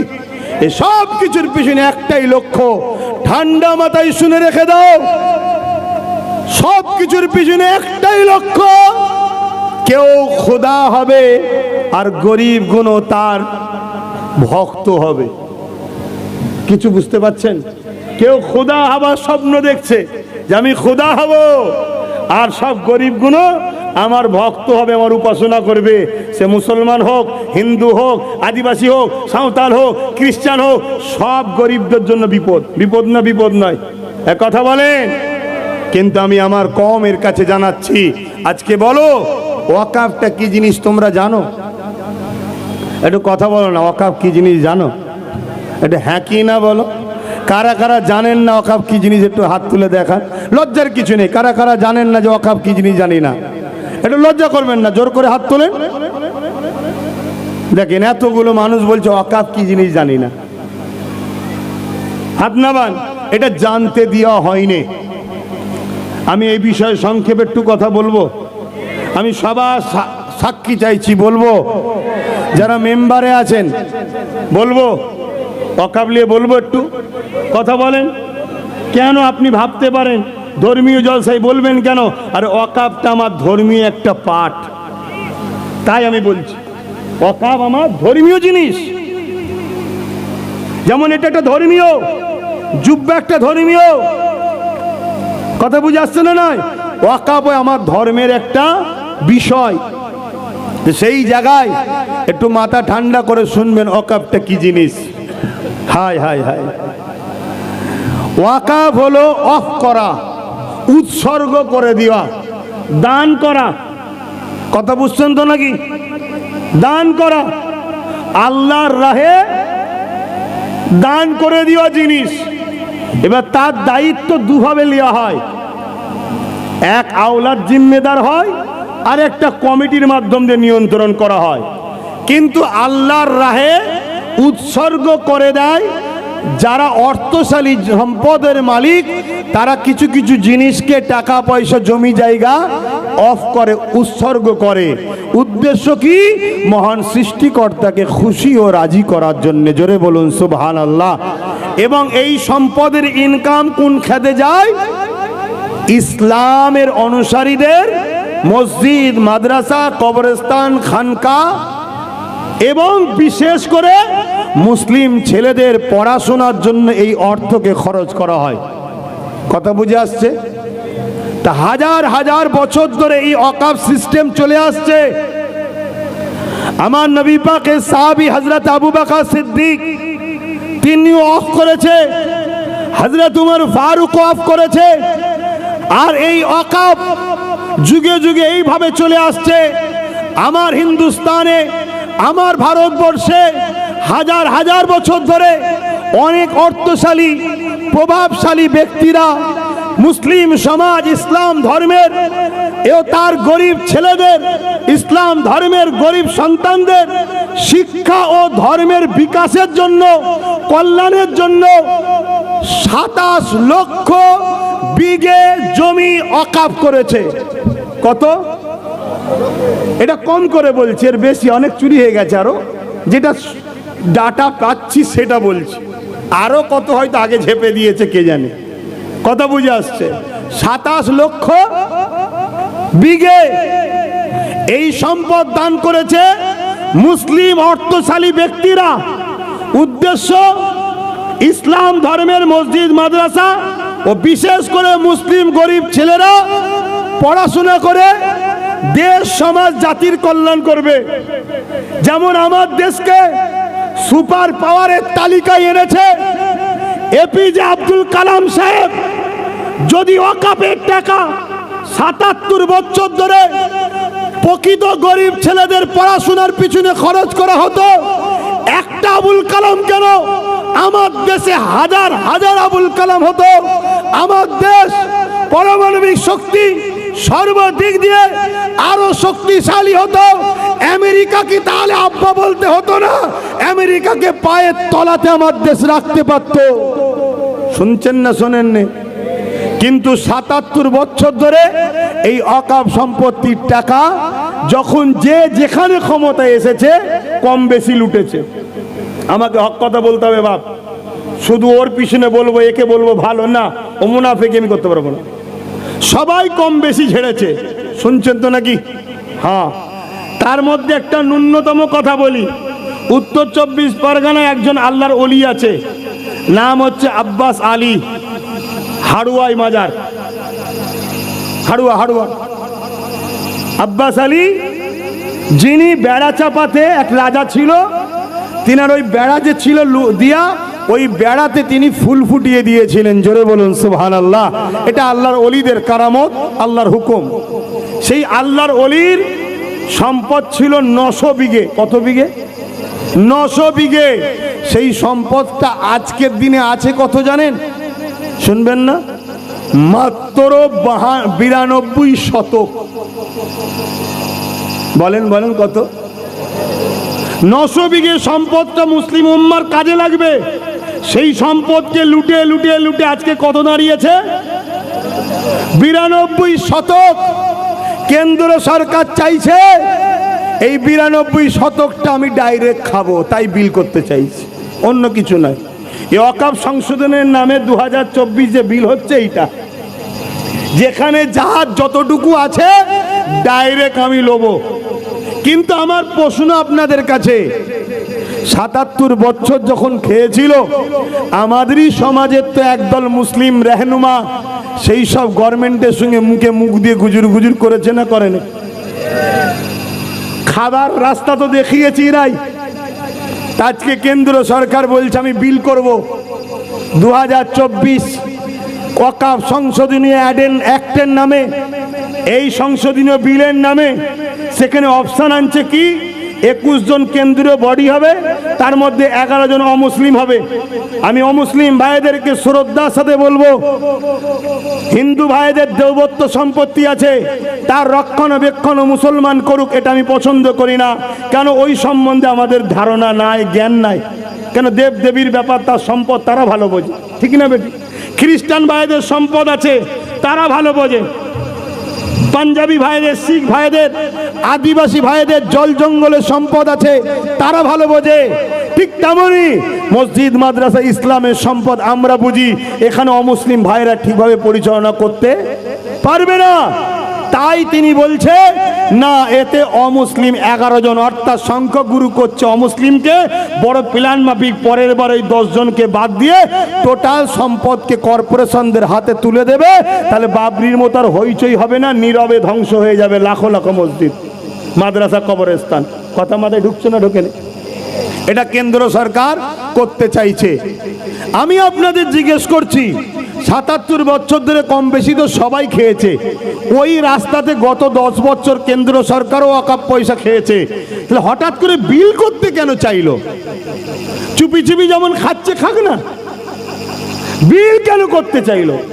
এটা কখনো ভেবেছেন? কথা বলেন, এটা ভেবেছেন? আজকে ওয়াকফ নিয়ে বড় বড় মিছিল হচ্ছে, বড় বড় জনসভা হচ্ছে, আমার তো দেখে হাসি পাচ্ছে। যদি বলেন কেন, গ্রামে চোর পড়েছে, সবাই বলছে চোর ধর, চোর ধর, চোর ধর, চোর ধর।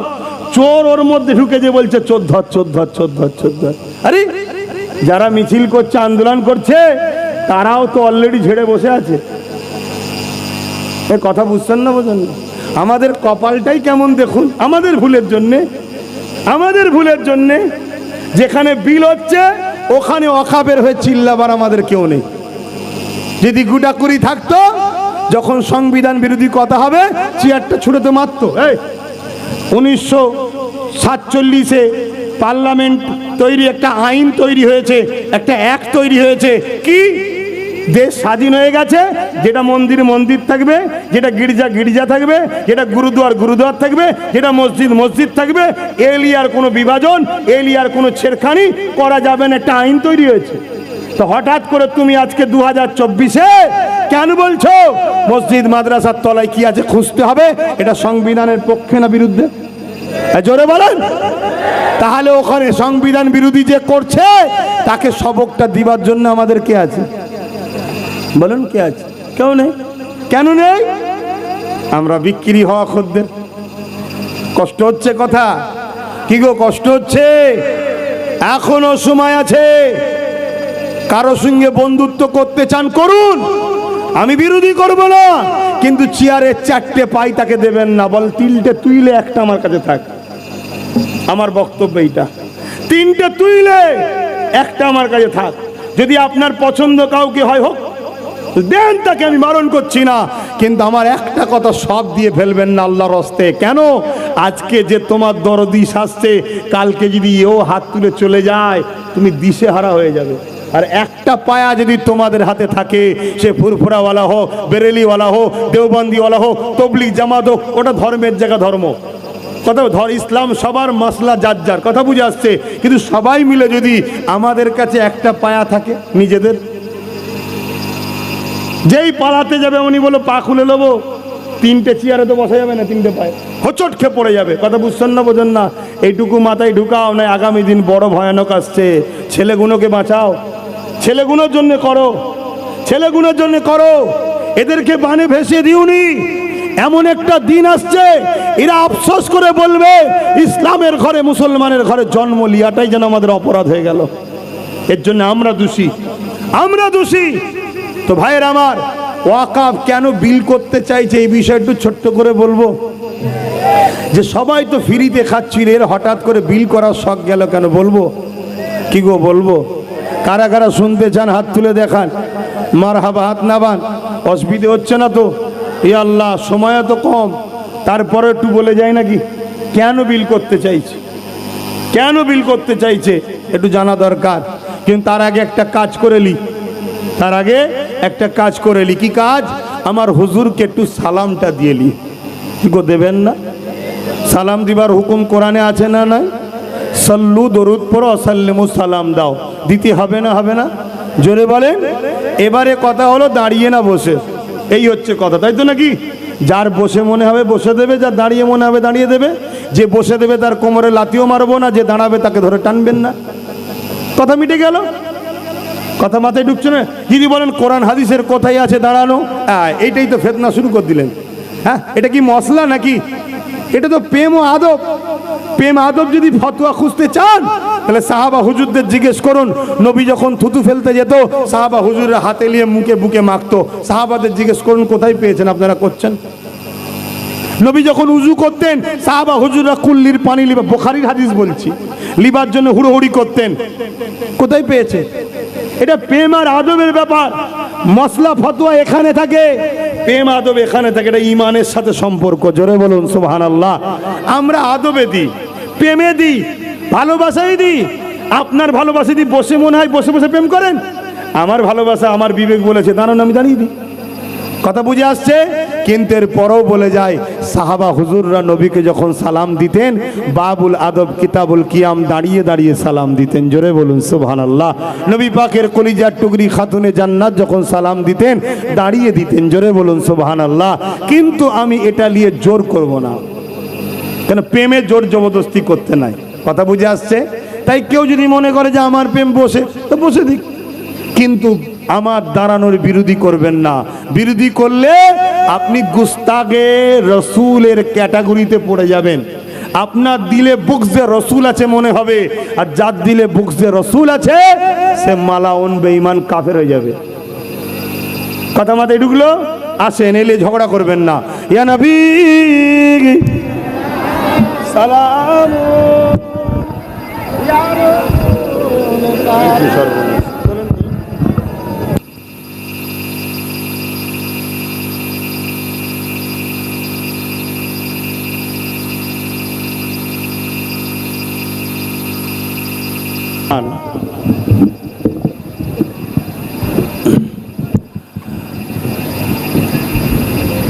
সকলে মহব্বতের সঙ্গে দেবেন।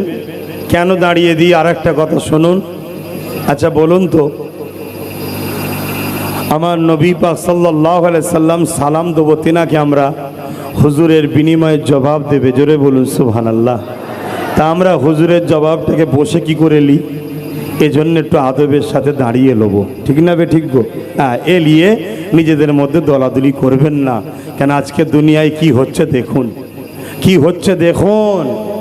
তাই মনে রাখবেন, এই এশিয়া মহাদেশে ফুরফুরা বলে একটা সিলসিলা, সিলসিলা মানে শিকল, একটার পর একটা। দেওবন্দি একটা সিলসিলা, বেরেলি একটা সিলসিলা, জোনপুরি একটা সিলসিলা। এই চার বৃহৎ সিলসিলা।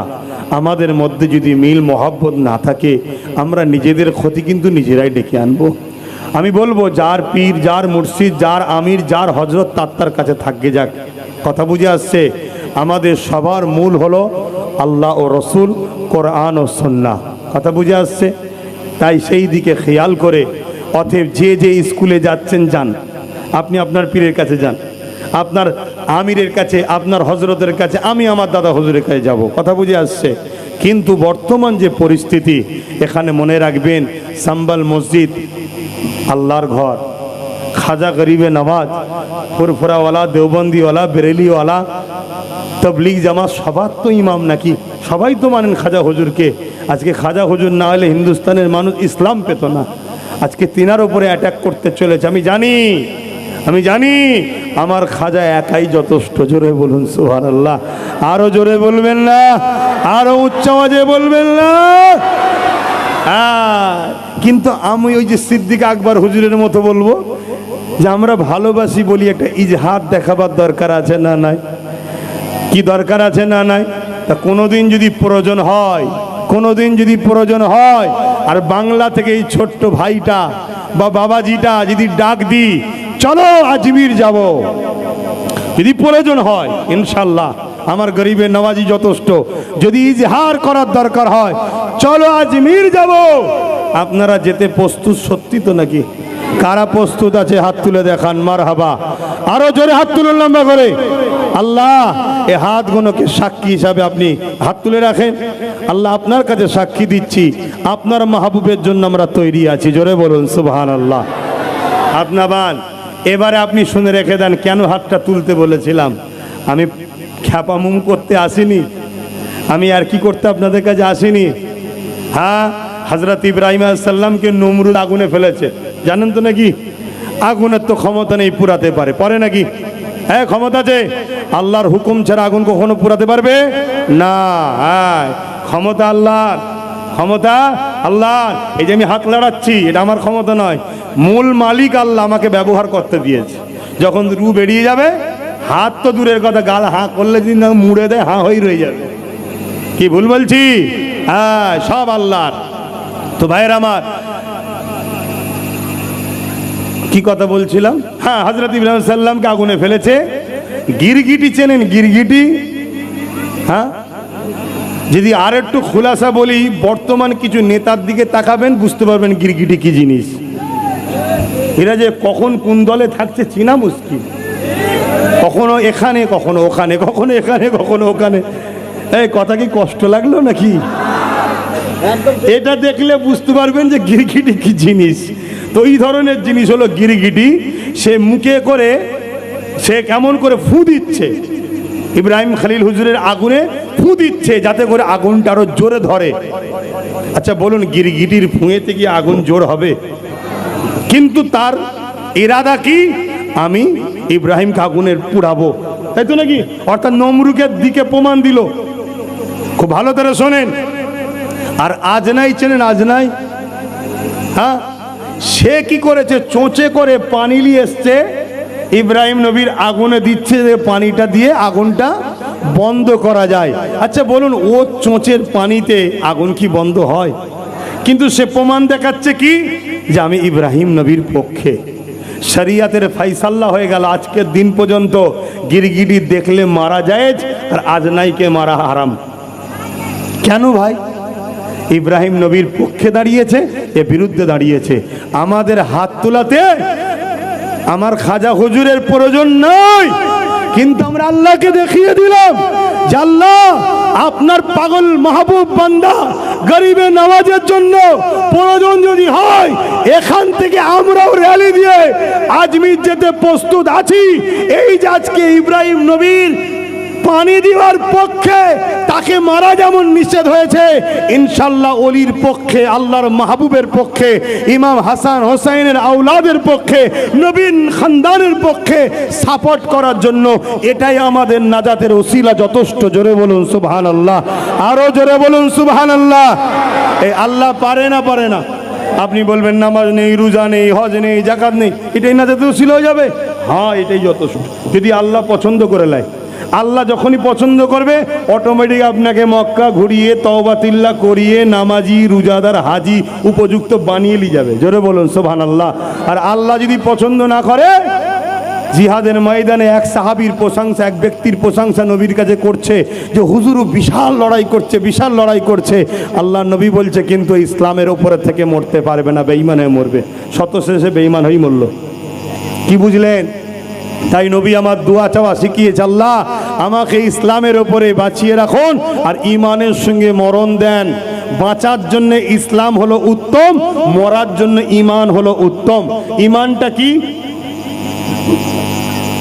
দিল থেকে দয়ান নবীকে সব থেকে সবার ওপরে বেশি ভালোবেসে আদবের সাথে মেনে নেওয়া। জোরে বলুন সুবহানাল্লাহ। গাছ দেখেছেন? গাছ 10টা 20টা ডালপালা হয়, ওই ডালপালাগুলো হচ্ছে ইসলাম, আর গাছের মূলটা হলো ইমান। জোরে বলুন সুবহানাল্লাহ। আমি বুঝতে পারলাম? ডালপালা গাছে যত থাকবে, ছায়া হবে, মানুষের উপকার হবে, ফল হবে, মানুষ তত ভালোবাসবে। কথা বুঝে আসছে? কিন্তু যদি গাছের মূল কেটে যায়, তো গাছ একেবারেই শেষ।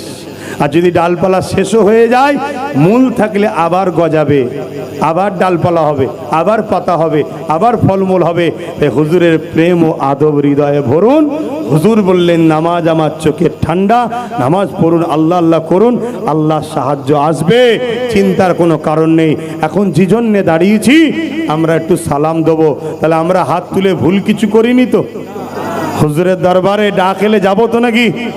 কথা বলুন, আরো একবার আল্লাহকে সাক্ষী রেখে 2 হাত তুলে বলুন, যাবেন তো নাকি? যাবেন তো নাকি? যাবেন তো নাকি? হ্যাঁ, একটা প্রবাদ বাক্য আছে, খেতে দিলে শুতে চায়। খেতে দিলে শুতে চায়। অনেকে বলল বাবরিটা দিয়ে দে, ঠান্ডা হয়ে যাবে। অনেকে বলল বাবরি দিয়ে দে, ঠান্ডা হয়ে যাবে। না রে, খেতে দিলে শুতে চায়। তবে একটা কথা আপনাদের বলবো, একটা কথা বলবো, ইমান নিয়ে বলুন, বাবরি মসজিদের ফিরে পাওয়া দরকার আছে না নাই? হাত তুলে বলুন, দরকার আছে না নাই? গত 6 ডিসেম্বর থেকে আমি নতুন ডাক দিয়ে শুরু করেছি, আবার পুরো বাংলা থেকে শুরু করছি। অন্য অন্য রাজ্যে যেসব উলামা হজরত শায়েখরা রয়েছেন, সব আলোচনা হচ্ছে। ইনশাল্লাহ যে জায়গায় বাবরি ছিল ওই জায়গাতেই বাবরি হবে, বলুন ইনশাল্লাহ। জোরে বলুন ইনশাল্লাহ, জোরে বলুন নারে তাকবীর। এবার একটা প্রশ্ন হবে, তাহলে কি আপনি কি রাম মন্দির ভেঙে দেবেন? একটা প্রশ্ন হতে পারে না, পারে না?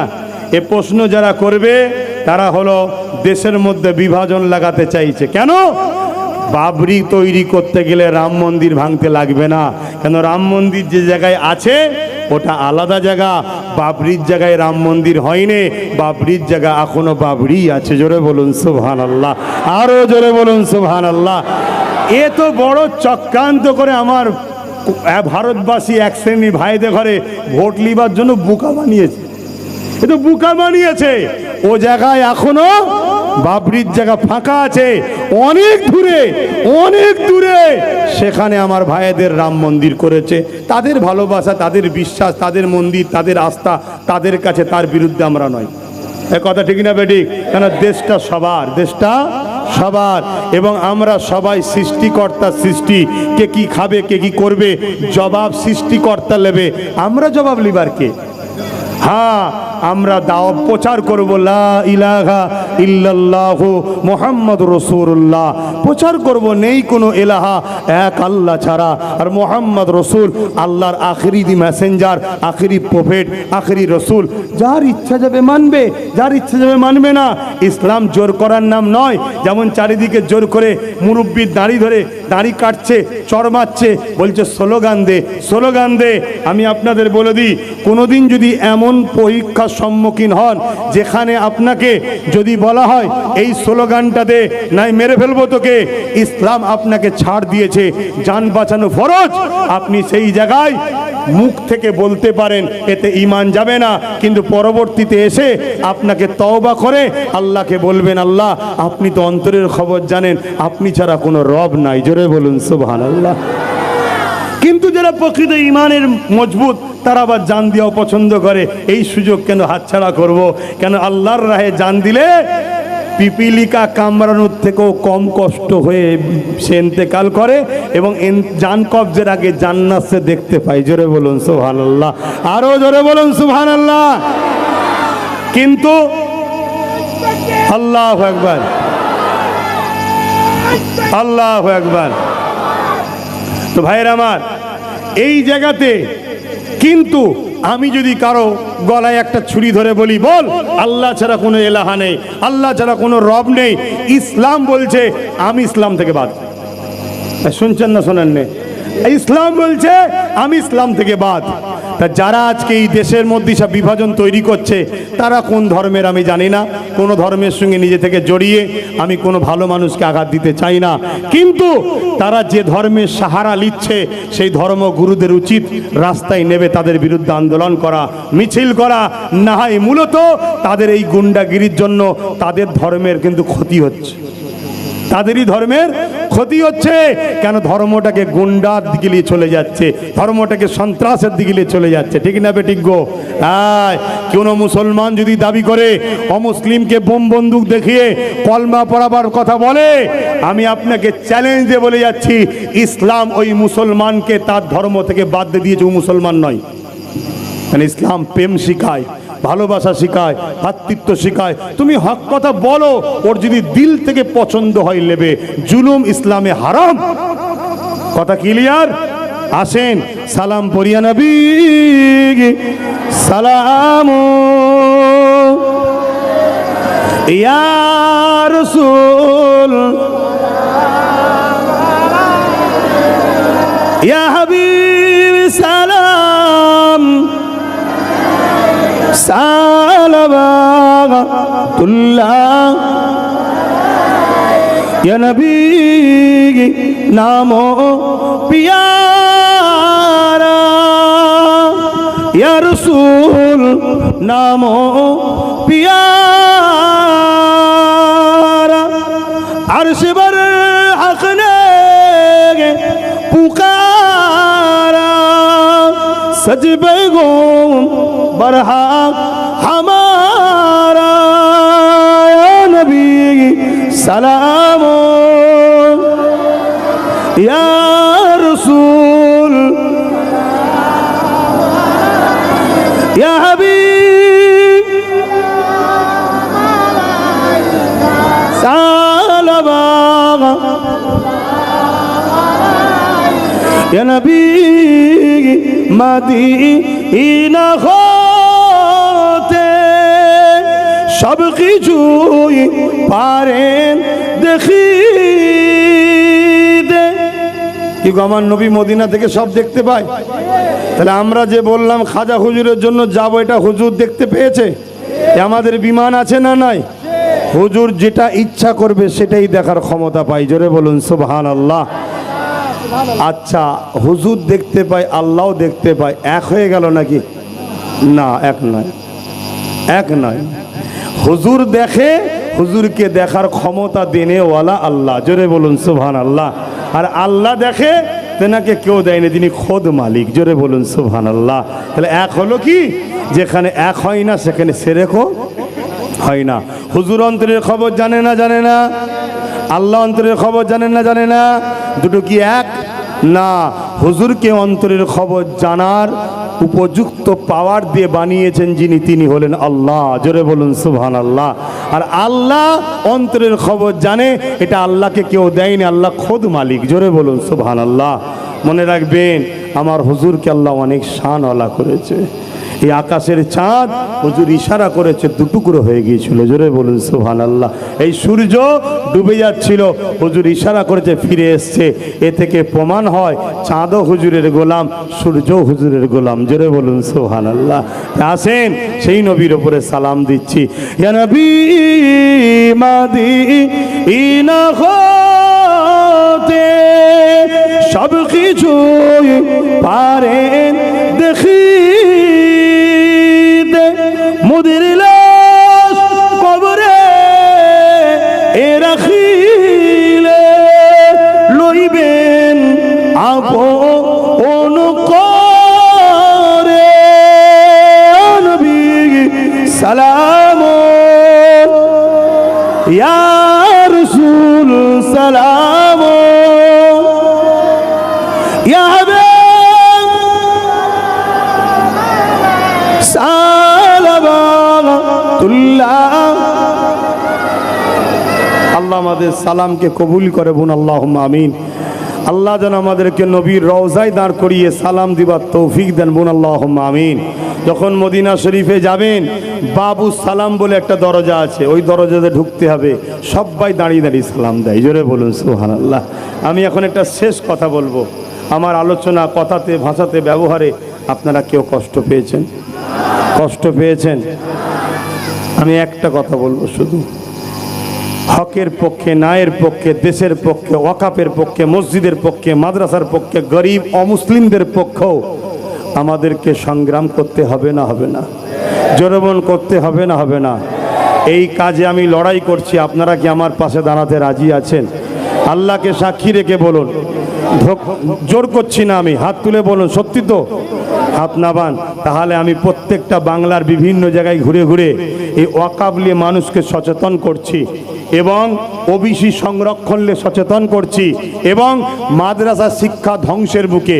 আপনারা জানেন, মাদ্রাসায় যেখানে নাম লিখা হয় ধর্ম কি, ইসলামের জায়গায় মুসলমান করে দিয়েছে পশ্চিমবাংলায়। তার মানে ইসলামকে মিটার কি পরিকল্পনা দেখুন। এগুলো অন্যায় নয়। আপনি ক্ষমতায় আছেন, রাজনীতি করছেন, করুন, কিন্তু রাজ ক্ষমতা দিয়ে আমার ইসলামকে মিটাতে চাইলে, ইসলামকে মিটাতে চাইলে আপনি যেই হন, আপনাকে কিন্তু মিটিয়ে দেবেন আমার আল্লাহ। ঠিক না বে ঠিক? হ্যাঁ, আর ওর সাথে যে সাথ দেবে তাকেও আল্লাহ মিটাবে। হতভাগা আকবরকে মিটিয়েছিল জানেন না? মুজাদ্দিদ আল-পেসানি লড়াই করেছিল আকবরের বিরুদ্ধে, আর আকবরের পক্ষে যেসব মুফতি মৌলানা ছিল সব কটাকে মেরেছে আল্লাহ। তোমার শেষ কথা, বাংলার বিভিন্ন জায়গায় ঘুরে ঘুরে এই ওয়াকাফ সচেতন করছি, মাদ্রাসা বাঁচাবার জন্য ডাকছি, ও ওবিসি সংরক্ষণ, যা দ্বারা মুসলমান দুই একটা চাকরি পেত। এবছরে 400-র উপরে মুসলিম ছেলে মেডিকেলের পাস করার পরেও তারা চাকরি পেল না। কেন? ওবিসি কোটা না থাকার জন্য। বড় প্ল্যানভাবেই বন্ধ করা হয়েছে। ও বলার এখন সময় নাই, কখনো জনসভায় ডাকলে যাবেন বলবো। এভাবে করতে করতে আমি সমস্ত মানুষকে নিয়ে কলিকাতার রাজধানীতে, আমাদের পশ্চিমবাংলার রাজধানী কলিকাতায় নিয়ে যেতে চাইছি। সেটা ব্যারিকেডও হতে পারে, শহীদ মিনারও হতে পারে। যদি কখনো এই ভাইটা ডাক দেয়, বাবাজিটা ডাক দেয়, আমার আব্বা ভাইয়েরা কলকাতায় একটু যাওয়া যাবে? যাওয়া যাবে। মসজিদ, মাদ্রাসা, কবরস্থান, ওয়াকাফ নিজের অধিকারের জন্য যাওয়া যাবে। ধোকা দেবেন না তো। হাত লম্বা করে তোলেন, যারা যেতে পারবেন হাত তোলেন, যা ইনশাল্লাহ যাব, হাত নাবান। এরপরেও বলছি, নাচারে যদি কোনো এমার্জেন্সি থাকে আল্লাহর রাস্তে মাফ করে দিলাম তাকে, কিন্তু ইচ্ছা করে গাফলতি করবেন না। চলুন, কেন ইসলাম বলছে যেখানে বুরাই হয় সেখানে যদি তুমি ভিড় করো, বুরাইকারীকে উৎসাহিত করলে তুমি বুরাইয়ের সাথে চলে গেলে।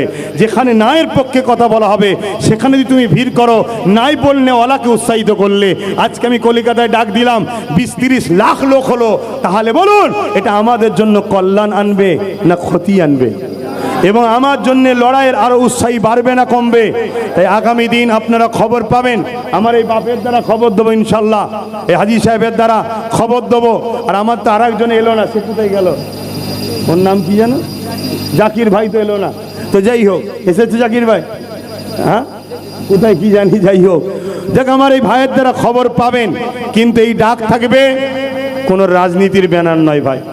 ফুরফুরা শরীফ আহলে সুন্নাত ওয়াল জামাত আমার পক্ষ থেকে ডাক থাকবে। আলেম উলামারা থাকবে। আপনাদের অসুবিধা আছে?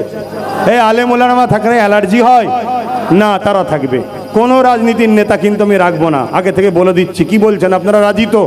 নিজের অধিকারের জন্য, মসজিদ মাদ্রাসার জন্য, ন্যায়ের জন্য, দেশের জন্য, গরিবের জন্য, সে মুসলিম হোক আর অমুসলিম হোক, ওমার দেখার দরকার নেই। মানুষ গরিব বিপদে আছে, তার অধিকারের জন্য আগামী দিন ডাকবো। সংবিধান যে রাইট দিয়েছে, সংবিধানকে বাঁচাবার জন্য ডাকবো। আপনারা আরো একবার সাক্ষী দিয়ে বলুন, খবর পেলে হয় ব্রিগেড নাই শহীদ মিনার, খবর পেলে যাবেন তো নাকি? কথা বলুন, যাবেন তো নাকি? সব জায়গায় করে কলিকাতা, কলিকাতার পরে সমস্ত দেশের বিভিন্ন রাজ্যে আন্দোলন চলছে, সব উলামারা করছে, বিভিন্ন রাজ্যে উলামারা করছে, আরো অনেক সিলসিলা আছে তেনারা করছে। সবাই এক জায়গায় হয়ে ইনশাআল্লাহ দিল্লি যাওয়া হবে। কি রাজি আছে না নাই? আর দিল্লি যেদিন যাব আন্দোলনে নয়, আন্দোলনে নয়, সংবিধানকে বাঁচাবো, জালিমকে নাবিয়ে দেবো সেদিন। বলুন ইনশাআল্লাহ। জোরে বলুন, রাজি আছেন? বলুন ইনশাআল্লাহ। নারায়ে তাকবীর, নারায়ে তাকবীর। কুরআন ও সুন্নাহ, কুরআন ও সুন্নাহ। ভারতবর্ষ, ভারতবর্ষ। আমি বলবো লাব্বাইক, আপনারা বলবেন ইয়া রাসূলুল্লাহ। লাব্বাইক, লাব্বাইক, লাব্বাইক, লাব্বাইক, লাব্বাইক। নারায়ে তাকবীর। ইমানদার এই আওয়াজ রাখবেন। আপনার এই আওয়াজ পরমাণু বোমার থেকেও ক্ষমতাশালী, আপনি জানেন না? আপনার এই আওয়াজ পারমাণবিক বোমার থেকেও শক্তিশালী। আপনার এই ঈমান পারমাণবিক বোমাকে ফাটা থেকেও বাঁচাতে পারে। জোরে বলুন সুবহানাল্লাহ। আরে ঈমানদার তো বেনে দেখো, মুসলমান আলাদা জিনিস, ঈমানদার মুমিন মুসলমান আলাদা জিনিস। আসো, নবীর প্রেমিক হও, নবীর গোলাম হও, নবীকে ফলো করো, নবীর জীবনী পড়ো। আগামী আখারি জমানা কোরআন দেখিয়ে, নামাজ দেখিয়ে, দাড়ি দেখিয়ে, টুপি দেখিয়ে বেঈমান করে দেবে। তাই নামাজ, কোরআন সবই মানবো, হুজুরের থেকে লোবো। কেন? হুজুরের ওপরে কোরআন এসছে, সাহেবে কোরআন নবী। কথা বুঝে আসছে? না, হযরত আলী হুজুরকে শহীদ করেছিল কারা? দাড়িওয়ালা টুপিওয়ালারাই। নামাজ পড়ছিল, আমি সেই মসজিদে ঘুরে এসেছি। কথা বুঝে আসছে? হুজুরকে ওই অবস্থায় শহীদ করে দিয়েছে ফজরের সময়। আহা, কি বলে যে কোরআন মানো, আলীর কথা মেনো না, কোরআন মানো, আলীর কথা মেনো না। একদল মুনাফিক মুসলমান আজও ঘুরে বেড়াচ্ছে, আমাদের মধ্যে বিভাজন করছে। তাই কে কার পীর সাহেব কোনো দিকে তাকাবে না, সবাই মিলে হুজুরের দিকে তাকাও। হুজুরের কাছে গিয়ে এবারে যে যার পীর সাহেব, মলি সাহেব, পীরজাদা, হাই সাহেব সবাইকে দেখো, দেখে বলো হুজুরের যে আমরা তার। যারা হুজুরের নয় আমরা তার নয়। বেশ ক্লিয়ার কথা। কি একমত তো নাকি? কারণ আল্লাহ কোরআনে এটাই বলেছে, তো মাআতাকুমুর রাসূল ফাখুযুহু ওয়া মা নাহাকুম আনহু ফান্তাহু। আমার হাবিব যা দিচ্ছে নিয়ে নে, যা আদেশ করছে মেনে নে, যা ছাড়তে বলেছে ছেড়ে দে। বাস ক্লিয়ার কথা। এখন আর কথা বাড়াবো না, অনেক কষ্ট দিলাম। আশা রাখবো যে হাতগুলো উঠেছে, আমি হাতগুলো চেক করে করে নিচ্ছি পুরো বাংলা জুড়ে, তারপরে কলকাতায় যাব। আশা করছি ঠকিয়ে দেবেন না তো? ঠিক বলছেন তো? আচ্ছা, আরো একবার সুযোগ দিচ্ছি, সত্যি ডাক দিলে যাবেন তো? ঠিক বলছেন? আলহামদুলিল্লাহ। কিন্তু আমার মায়েরা বাদ, আমার আম্মা, আপনাদের যেতে হবে না, আপনাদের জন্য আপনাদের বাচ্চারাই যথেষ্ট। ঠিক না বেটি? আগে আমরা নিজেকে দেবো জান, তারপরে আপনাদের কাছে পৌঁছাবে ইনশাল্লাহ। আমরা বাচ্চারাই যথেষ্ট, আমার মায়েদের জন্য, ভাইয়েরাই যথেষ্ট বোনেদের জন্য, ঠিক না বে ঠিক গো? আর ছোট ছোট বাবুরা মোবাইল ঘেটুনি, আব্বা পড়াশোনা করো, পড়াশোনা করো, জজ হও, উকিল হও, ডিএম হও, বিডিও হও, আইপিএস অফিসার হও, দেশকে বাঁচাতে হবে বাবা, দেশকে বাঁচাতে হবে। সবাই মৌলী সাহেব হবে স্বপ্নবাদ দেখুনি, তাহলে এক মসজিদে 50টা মৌলী সাহেব ঢুকে গেলে ইমাম ঠিক করলেও গুতোগুতি হবে। কিছু ডাক্তার উকিল দরকার আছে না? হ্যাঁ, আমাদের কি যে হয়ে গেল। আমার নবী সাহাবাদের মধ্যে বিজ্ঞানী ছিল, সায়েন্সবিদ ছিল, কথা বুঝে আসছে, কি বলে অর্থনীতিবিদ ছিল, সব ছিল। যাক, আমি অনেক কষ্ট দিচ্ছি, আপনারা বসেন বসেন বসেন, অনেক কষ্ট দিচ্ছি, বসেন, এক্ষুনি দোয়া করবো, বসেন, সবাই বসে যান, দরুদ শরীফ পড়েন। আল্লাহ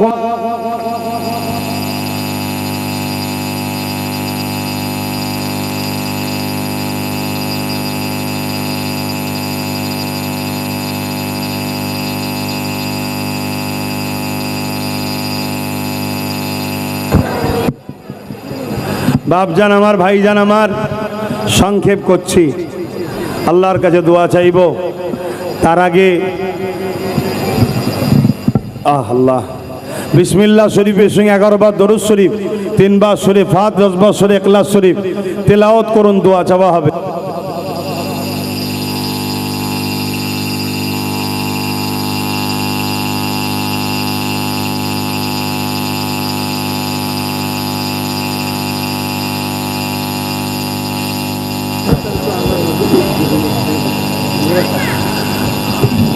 দরুদ শরীফ আল্লাহুম্মা সাল্লি আলা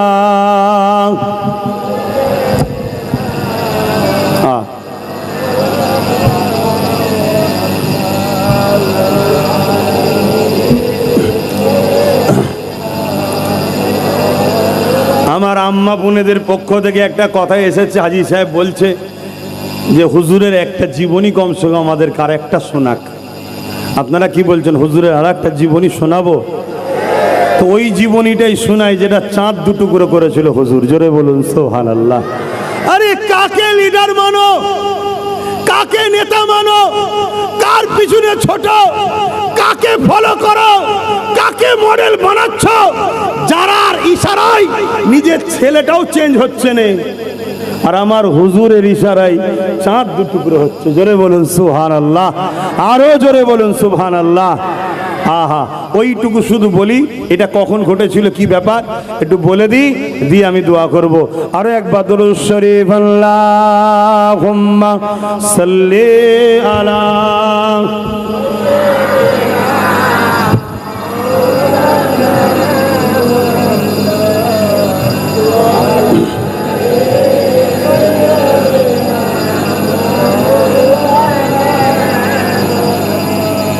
फलक पर चाँद जैसा है, नबी का नाम ऐसा है,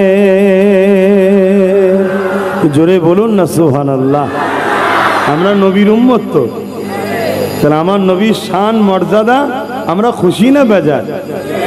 এই পৃথিবীর যত পানি আছে সব যদি কালি বানানো হয়, যত গাছ আছে যদি কলম বানানো হয়, আমার নবীর মাকাম লিখেও শেষ করা যাবে না, জোরে বলুন সুবহানাল্লাহ। আমি ওয়াজ শুরু করেছি, এখন শেষের দিকে, এর মধ্যে কত লক্ষ কোটি গুণ যেমন নবীর মাকাম আপডেট করে দিয়েছে আল্লাহই ভালো জানে, জোরে বলুন সুবহানাল্লাহ। এই যে বলি না আমরা আল্লাহ দরুদ পাঠাই, আল্লাহ দরুদটা কি? ইমাম বুখারী বলছে, সংক্ষেপে বলছি, নবীর মাকাম বাড়ায়, জোরে বলুন সুবহানাল্লাহ। তা যার মাকামের দায়িত্ব বাড়াবার আল্লাহ নিয়েছে, তার মাকামকে কখনো কেউ বলে শেষ করতে পারে? অনেকে বলে, ভাই তোমরা বড্ড বেশি বলে ফেলো, বড্ড বেশি বলে ফেলো নবী নবী। আরে আমি জিজ্ঞেস করছি বন্ধু বলে, তুমি একটা লিমিট বলে দাও যে এই পর্যন্ত নবীর মাকাম, তার থেকে বেশি বলবো না। এই আল্লাহ কোনো লিমিট দিয়েছে? আমার নবীর মাকামের কোনো লিমিট আছে? শুধু এতটুকু জেনে রাখতে হবে, নবী আল্লাহ নয়, আল্লাহ নবী নয়। আল্লাহ সৃষ্টিকর্তা, নবী সৃষ্টি হয়েছে। আল্লাহর জন্য রুকু সেজদা, নবীর জন্য নয়। বাস বাকি যেমন করে খুশি ভালোবাসো সবটাই আল্লাহ কবুল করবে। জোরে বলুন সুবহানাল্লাহ।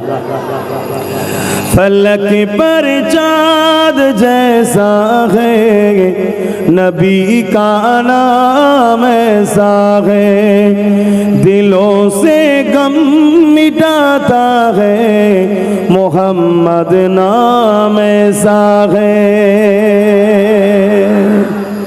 মনে কষ্ট হয়েছে, দুঃখ হয়েছে, নবীর উপরে দরুদ পড়েন, দুঃখ কষ্ট কেটে যাবে। বলুন সুবহানাল্লাহ। फलक पर चाँद जैसा है नबी का नाम ऐसा है दिलों से गम मिटाता है मोहम्मद नाम ऐसा है। না বসুন বসুন, না না এসব করবেন না। আলান জল আমরা নবীর খুশির জন্য বলি, নজরানা লিবার জন্য না। নজরানা দেওয়ার সুন্নত জানি, নাত পড়বো, নজরানা পাবো, ওর জন্য নাত পড়বো না। খারাপ নেবেন না, হয়তো আপনারা পছন্দ করেন কিন্তু আমি পছন্দ করি না। এটা আমি কোনো ফতোয়া দিচ্ছি না, আমি ব্যক্তিগত পছন্দ করি না, ফতোয়া দিচ্ছি না ভাই। চলবে না টলবে না এমন বলছি না, ভুল বুঝবেন না আবার। হ্যাঁ, কেন মুসাফা করা সুন্নাত, নজরানা দেওয়াও সুন্নাত। জোরে বলুন সুবহানাল্লাহ। কিন্তু আমি নাত পড়ছি হুজুরের জন্য, এর বিনিময়ে হুজুরের থেকেই নেবো, কারো থেকে নেবো না। फलक पर चाँद जैसा है नबी का नाम ऐसा है दिलों से गम मिटाता है मोहम्मद नाम ऐसा है। ये दिल जब गम का मारा हो मोहम्मद याद आता है। ये दिल जब गम का मारा हो मोहम्मद याद आता है। जुदा जब कोई प्यारा हो मोहम्मद याद आता है। जुदा जब कोई प्यारा हो मोहम्मद याद आता है। फलक पर चाँद जैसा है नबी का नाम ऐसा है दिलों से गम मिटाता है मोहम्मद नाम ऐसा है। किसी के दिल दुखाओ ना सताओ खल्क बारी को, কাউকে দুঃখ দেবে না, সে বড় লোক হোক, গরিব হোক, মুসলমান হোক আর অমুসলিম হোক, হিন্দু হোক, আদিবাসী হোক, সাঁওতাল হোক, যেই হোক, কাউকে দুঃখ দেবে না, কারো দিলকে ভাঙবে না। কেন? যদি কাউকে দুঃখ দাও মূলত তুমি সৃষ্টিকর্তাকে দুঃখ দিলে। মনে রাখবেন, কেউ তোমার উপরে জুলুম করেছে, তুমি ডিফেন্স করেছো, এটা আলাদা জিনিস। তুমি কারোর উপরে জুলুম করতে পারবে না। কথা বুঝে আসছেন নাম ইসলাম। किसी का दिल दुखाओ ना सताओ खल्क बारी को, मेहरबानी का हर रास्ता मदीने को ही जाता है। मेहरबानी का हर रास्ता मदीने को ही जाता है। फलक पर चाँद जैसा है नबी का नाम ऐसा है दिलों से गम मिटाता है मोहम्मद नाम ऐसा है। अल्लाहुम्मा सल्ले अला अल्लाह अल्लाह अल्लाह सय्यिदना सफी।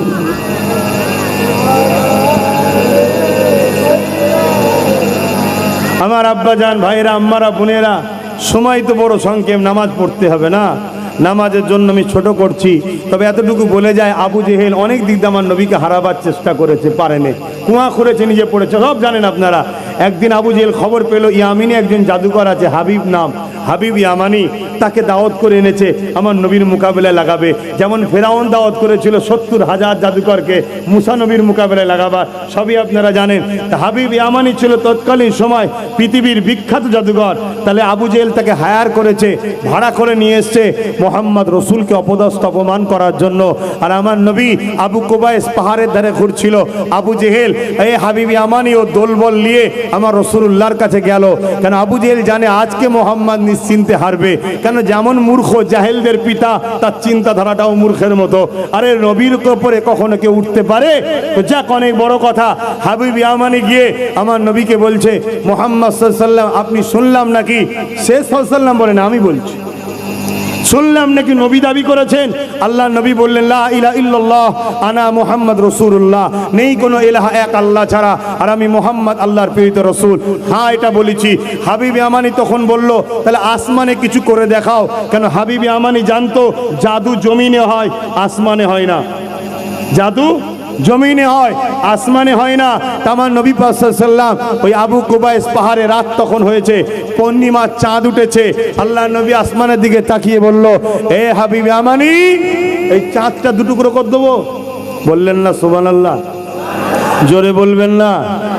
কত বড় কথা বুঝতে পারছেন না? চাঁদ দুটুকরো করার কথা বলছি। যারা হুজুরের পিছনে লেগেছে, পুরো পৃথিবীর সবকটা নেতা এক জায়গায় দাঁড়িয়ে গিয়ে চাঁদ দূরের কথা, এই হ্যালোজিনটাকে বল সরে যা, সরে যা, এই সরবে। তোরা কারা? তোরা কারা আমার হুজুরের পিছনে লেগেছিস? সময় থাকতে থাকতে হুজুরকে মেনে নে, দুনিয়াও পেয়েছিস, আখেরাতও পাবি। আর এই কপাল ফাটা হয়ে জাহান্নামের কুকুর হয়ে যে ঘেউ ঘেউ করবি। তখন আমার কাছে বাবা স্পষ্ট কথা, খারাপ লাগছে নাকি? ও যদি খারাপ লাগে কিছু করার নেই, আমি হুজুরের জন্য বলছি, আমার জন্য বলছি নাকি? হ্যাঁ না, আমি বললাম আমার বাপের প্রশংসা করতে এসছি আমি। হ্যাঁ, আমার বাপও জিনার গোলাম, আমার দাদাও জিনার গোলাম, আমার মুজাদ্দেদ সমস্ত কায়নাত। আরে আমি সিদ্দিক আকবরের রক্তের সন্তান, নবী পাকের শ্বশুরের বংশের আওলাদ, তিনিও আমার রাসূলুল্লাহর গোলাম। আমার নবীর গোলামি ছাড়া নাজাত নেই। 400 কোটি টাকা তৎকালীন সময় আমার পূর্বপুরুষের দাদু সিদ্দিক আকবর নবীর কদমে কুরবান করেছে। জোরে বলুন সুবহানাল্লাহ। 400 কোটি টাকা তৎকালীন সময়। আমি সেই ঘরের ছেলে, অহংকার নয়। আমার তো ভাই একটু মিজাজ থাকবে। যদি দুনিয়ার নেতার প্রচার করতেছে তার মিজাজ থাকে, আরে দিন দুনিয়ার বাদশার প্রচার করতে এসেছি, তাহলে আমাদের উলামাদের মিজাজ বেশি থাকা দরকার। কিন্তু আজ দুঃখের বিষয়, উলামা ভাইদের মধ্যে কিছু উলামা ভাই কিছু দুনিয়াদারি করতে গিয়ে, দুনিয়ার এই তাগতি শক্তিকে খুশি করতে গিয়ে নিজেদের অস্তিত্বকে মিটিয়ে দিয়েছে। কেমন পৃথিবীতে সহিংসা আছে যে উলামাদের সামনে দাঁড়িয়ে কথা বলতে পারে? তোমরা রসুলের প্রচারক, তোমাদের সম্মান, তোমাদের ইজ্জত কত। কিয়ামত দিন আল্লাহ আলেমদের ঘরে বলবে, তোমরা কেন কাতার দিচ্ছ, তোমরা কেন ময়দানে মাশরে দাঁড়িয়ে আছো? যাও, তোমাদেরকে আমি আলেম বানিয়েছি, এমনি যাও, জান্নাত চলে যাও। জোরে বলুন সুবহানাল্লাহ। তাদের শান কত। আজকে ওলামা ভাইয়েরার মধ্যে কিছু আল্লাহ আমাদেরকে হিদায়াত দেন, মিলে জুলে সব তওবা তিল্লা করে হুজুরের দিকে খেয়াল করে মিলতে হবে, এক হতে হবে, ঠিক না বেটি? কিন্তু একের মূল লক্ষ্য কি? মূল লক্ষ্য হবে হুজুর। কোরআন দেখে এক করলে হবে না, খারাপ নেবেন না। কোরআন দেখিয়েছিল খারিজিরাও, কিন্তু কোরআন আমাদের ঘরে যেটা আছে কলম কালি কাগজের উপরে রয়েছে, আর বাস্তব কোরআন হলো মুহাম্মদুর রাসূল। জোরে বলুন সুবহানাল্লাহ। অর্থাৎ কোরআনের প্র্যাকটিক্যাল তিনি, তিনার লাইফটাই হলো কোরআন। আম্মা জান আয়েশা বলছে, তোমরা কি কোরআন পড়োনি? সাহাবাদের বলছে, আমার নবী হলো পুরো 30 পারা কোরআন। জোরে বলুন সুবহানাল্লাহ।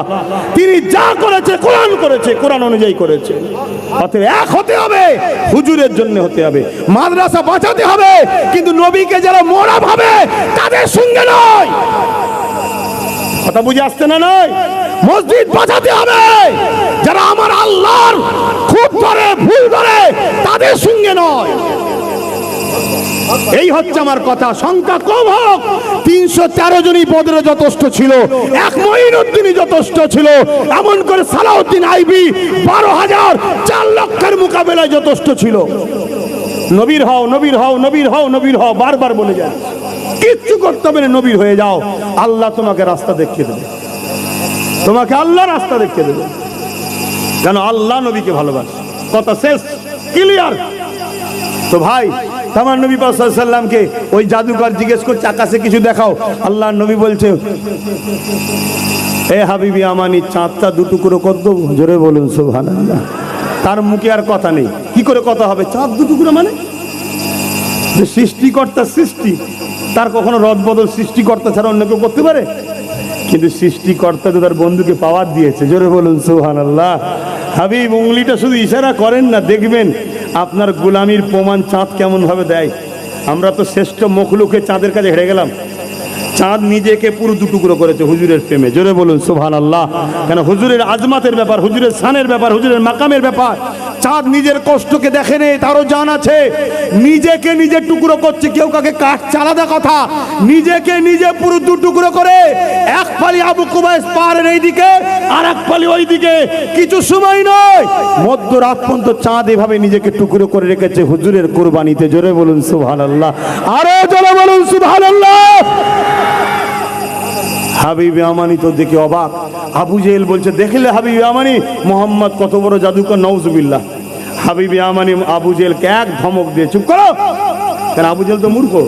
হাবিবে আমানি জানে চাঁদ যখন দুটুকরো করেছে ইনি জাদুকর নয়, ইনি জাদুকর নয়। কেন? আসমানে জাদু চলে না। কিন্তু হাবিবে আমানি তখনও কলমা পড়েনি। আমরা তো সহজে মুসলমান, তাই ধর্মের উপরে গুরুত্ব নেই। অত সহজ হিন্দুস্তানের আপনার সমুদ্র গড়ে ইসলাম এত সহজে এসেছে নাকি? হ্যাঁ, আমার গরিবে নওয়াজকে কম কষ্ট করতে হয়েছে? হ্যাঁ, রাস্তা দিয়ে যাচ্ছে 40 জন আগুনের উপাসনা করছে, গরিবে নওয়াজ বলছে কি করছো? না আমরা আগুন করে খোদাকে খুশি করছি। কথা বুঝে আসছে? কতদিন? 40 বছর। তাহলে একজনকে হাত দাও, তারা বলছে হাত দিয়ে যে আগুন তো পুড়িয়ে ফেলবে। গরিবে নওয়াজ বলে উঠেছে আগুনের পুরানো ক্ষমতা নেই, তারাও জ্বালালে এসে গেছে, বলছে তুমি হাত দাও। গরিবে নওয়াজ বলছে আমি তো ঘোষণা করিনি, তোমরা তো করছো, তাহলে দাও। গরিবে নওয়াজ বলছে যখনই বলেছো তাহলে দেখো। তাদের একটা বাচ্চা ঘুরছিল, সাথে করে নিয়েছে আর আগুনে ঢুকে গেছে। বলুন সুবহানাল্লাহ। চিৎকার চেঁচামেচি শুরু হয়ে গেছে। আরে আরে ফকির সাহেব একা গেল, আমাদের বাচ্চাটা নিয়ে চলে গেল। এলাকা মাই লোক হই হই হয়ে গেছে। বেশ ঘন্টা খানেক কেটে যাচ্ছে চারিদিক থেকে। তখন তো এত ফোন ছিল না, গাড়ি লিয়ায়, পানি দে, দমকল দে। কথা বুঝে আসছে না? সব লোক জড়ো হয়ে গেছে। আমার গরিবে নওয়াজ সুলতান হিন্দ আওলাদে রসুল আতায়ে রসুল মঈনুদ্দিন আজমিরি সঞ্জালি হুজুর কাপড় ঝাড়তে ঝাড়তে বাচ্চাটা নিয়ে বেরোচ্ছে। জোরে বলুন সুবহানাল্লাহ। আরো জোরে বলুন সুবহানাল্লাহ।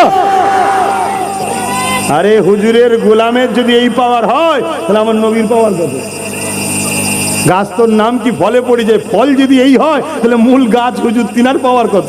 তো যাই হোক, চাঁদ দুটুকরো হয়ে গেছে। তখন হাবিবে আমানি কিন্তু কলমা পড়েনি। হাবিবে আমানি আমার নবী পাককে বলতে লেগেছে, বলতে পারেন আমার অন্তরের মধ্যে একটা কথা আছে, ওই কথাটা আমাকে বড় কষ্ট দেয়, বেদনা দেয়। ওই কথাটা কি আপনি বলতে পারবেন? এ যুবকেরা, তরুণীরা, বাপেরা যারা বলে নবী অন্তরের খবর জানে না, বড় দুঃখ লাগে, আফসোস লাগে। আরে সেই জমানার জালিমরা, বেঈমান কাফেররা আমার নবী পাক নবী যে হবে অন্তরের খবর জানে, বিশ্বাস করে। তাই তো প্রশ্ন করেছে, আপনি যদি সত্যি নবী হন তাহলে আমার অন্তরের খবরটা বল দিতে পারবে?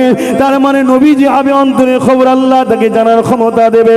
এই হাবিবে আমানি বলল, আমার অন্তরের মধ্যে একটা কষ্টদায়ক কথা আছে, ওটা কি আপনি বলতে পারবেন? আল্লাহ নবী বলেছিল, এ হাবিবে আমানি রে, তোমার ঘরে একটা কন্যা সন্তান আছে, বয়স তার 8 বছর, যে জন্মগত প্যারালাইসিস, সে উঠতে হাঁটতে পারে না। তোমার মনে বড় কষ্ট, তোমার মেয়েটা যদি সুস্থ হয়ে যায় এটাই তোমার দিল চায়। এই কথা শুনে হাবিবে আমানি চোখের পানি আর রাখতে পারল না। হাবিবে আমানি চিৎকার দিয়ে বলল, মুহাম্মদ তুমি সত্য বলেছো, সত্য বলেছো, সত্য বলেছো। আরো জোরে বলুন সুবহান। হাবিবে আমানির এই কথা শুনে যারা আবু জেলের পিছনে এসেছিল, আবু জেল দলবল এসেছিল, তারা অলরেডি কলমা পড়া শুরু করেছে আমার নবীর উপরে। জোরে বলুন সুবহানাল্লাহ। আবু জেহেল বুঝাচ্ছে হাবিবে আমানি কি হলো, কি হলো। আবু জেহেলকে হাবিবে আমানি আর কোনো উত্তর দেয়নি, সোজা ঘরে যাচ্ছে। তখনও কলমা পড়েনি, তখনও কলমা পড়েনি, সোজা ঘরে যাচ্ছে। অনেক দিনের রাস্তায় ইয়ামিনে চলে গেল, সময় নেই বলে তাড়াতাড়ি বলছি। ইয়ামিনে পৌঁছে যাওয়ার পরে হাবিবে আমানি ঘরের দরজায় আঘাত দিয়েছে। ডাক যখন দিয়েছে দরজাখানা খুলে গেল। কে খুলেছে? হাবিবে আমানি চোখ বড় হয়ে গেছে।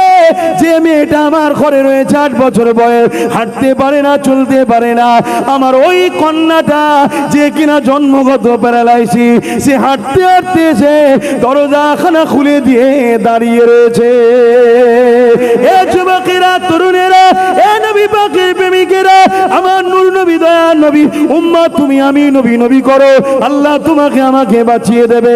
আমার নবী পাকের শান মর্যাদা করো। দেখো ওই সময় হাবিবে আমানিকে ওই মেয়েটা বলতে, হাবিবে আমানি জিজ্ঞাসা করছে, মা রে তোমার এই অবস্থা কি করে হলো? ওই কন্যা সন্তান 8 বছরের মেয়েটা বলে, বাবা আমি রাত্রিরে ঘুমিয়েছিলাম, একদিন একটা নুরানি চেহারাওয়ালা মানুষ আমার কাছে এসে বলতে লাগলো, মা রে তুমি উঠে দাঁড়াও। আমি বললাম আমি উঠতে পারি না। ওই মানুষটা তখন বলতে লাগলো, মা রে তুমি বলো লা ইলাহা ইল্লাল্লাহ মুহাম্মাদুর রাসূলুল্লাহ, এটা মেনে নাও। এটা মেনে লিবার পর তুমি বলো বিসমিল্লাহির রহমানির রহিম বলে উঠে দাঁড়াও। আমি কলেমা পড়লাম, বিসমিল্লাহ বলে দাঁড়ালাম। বাবা আমি শুধু দাঁড়াতে পেরেছি না, হাঁটতেও শুরু করে দিয়েছি।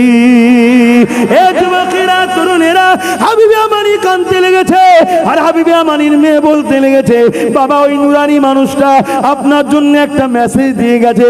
কি মেসেজ বলেছে? মা রে শোন, তোমার বাবা হাবিবে আমানি খুব শিগগিরই তিনিও এই কলেমা খানা পড়ে নেবে। এ যুবকেরা, তরুণেরা, ওই মহিলার কাছে, কন্যার কাছে হাবিবে আমানি জানতে চেয়েছে, মা রে বলো না, বলো না, যাকে দেখেছো তিনার হুলিয়াটা কিছু বলো, খবে দেখেছো হুলিয়াটা কিছু বলো। হাবিবে আমানির কন্যা এমন করে হুলিয়া বলতে লেগেছে, তিনাকে এমন দেখতে, 2 ভুরুটা জোড়া, বাবরি চুল, চেহারা নূরওয়ালা, মাথায় পাগড়ি, একটার পর একটা বর্ণনা করতে লেগেছে। আর হাবিবে আমানি চিৎকার দিয়ে বলে, মারে বুঝতে পেরে গেছি তিনি কে। আর দেরি নয় করে, নয় করে না, সুজা মক্কা জমিনে এসে আমার নবীর কদমে পড়ে ইমানের নূরের কলেমা পড়ে হাবিবে আমানি সাহাবী হয়ে যায়। আরো জোরে বলুন সুবহান। এভাবে ইসলাম কায়েম হয়েছে, বোম বন্ধু লাঠির দ্বারা নয়। হুজুরের আদর্শ সময় নেই, সংক্ষেপ করছি বাপ, আসেন তওবা করি। মরব তিনার জন্য যিনি সৃষ্টি করেছেন, তিনার জন্য। জোরে বলুন সুবহানাল্লাহ।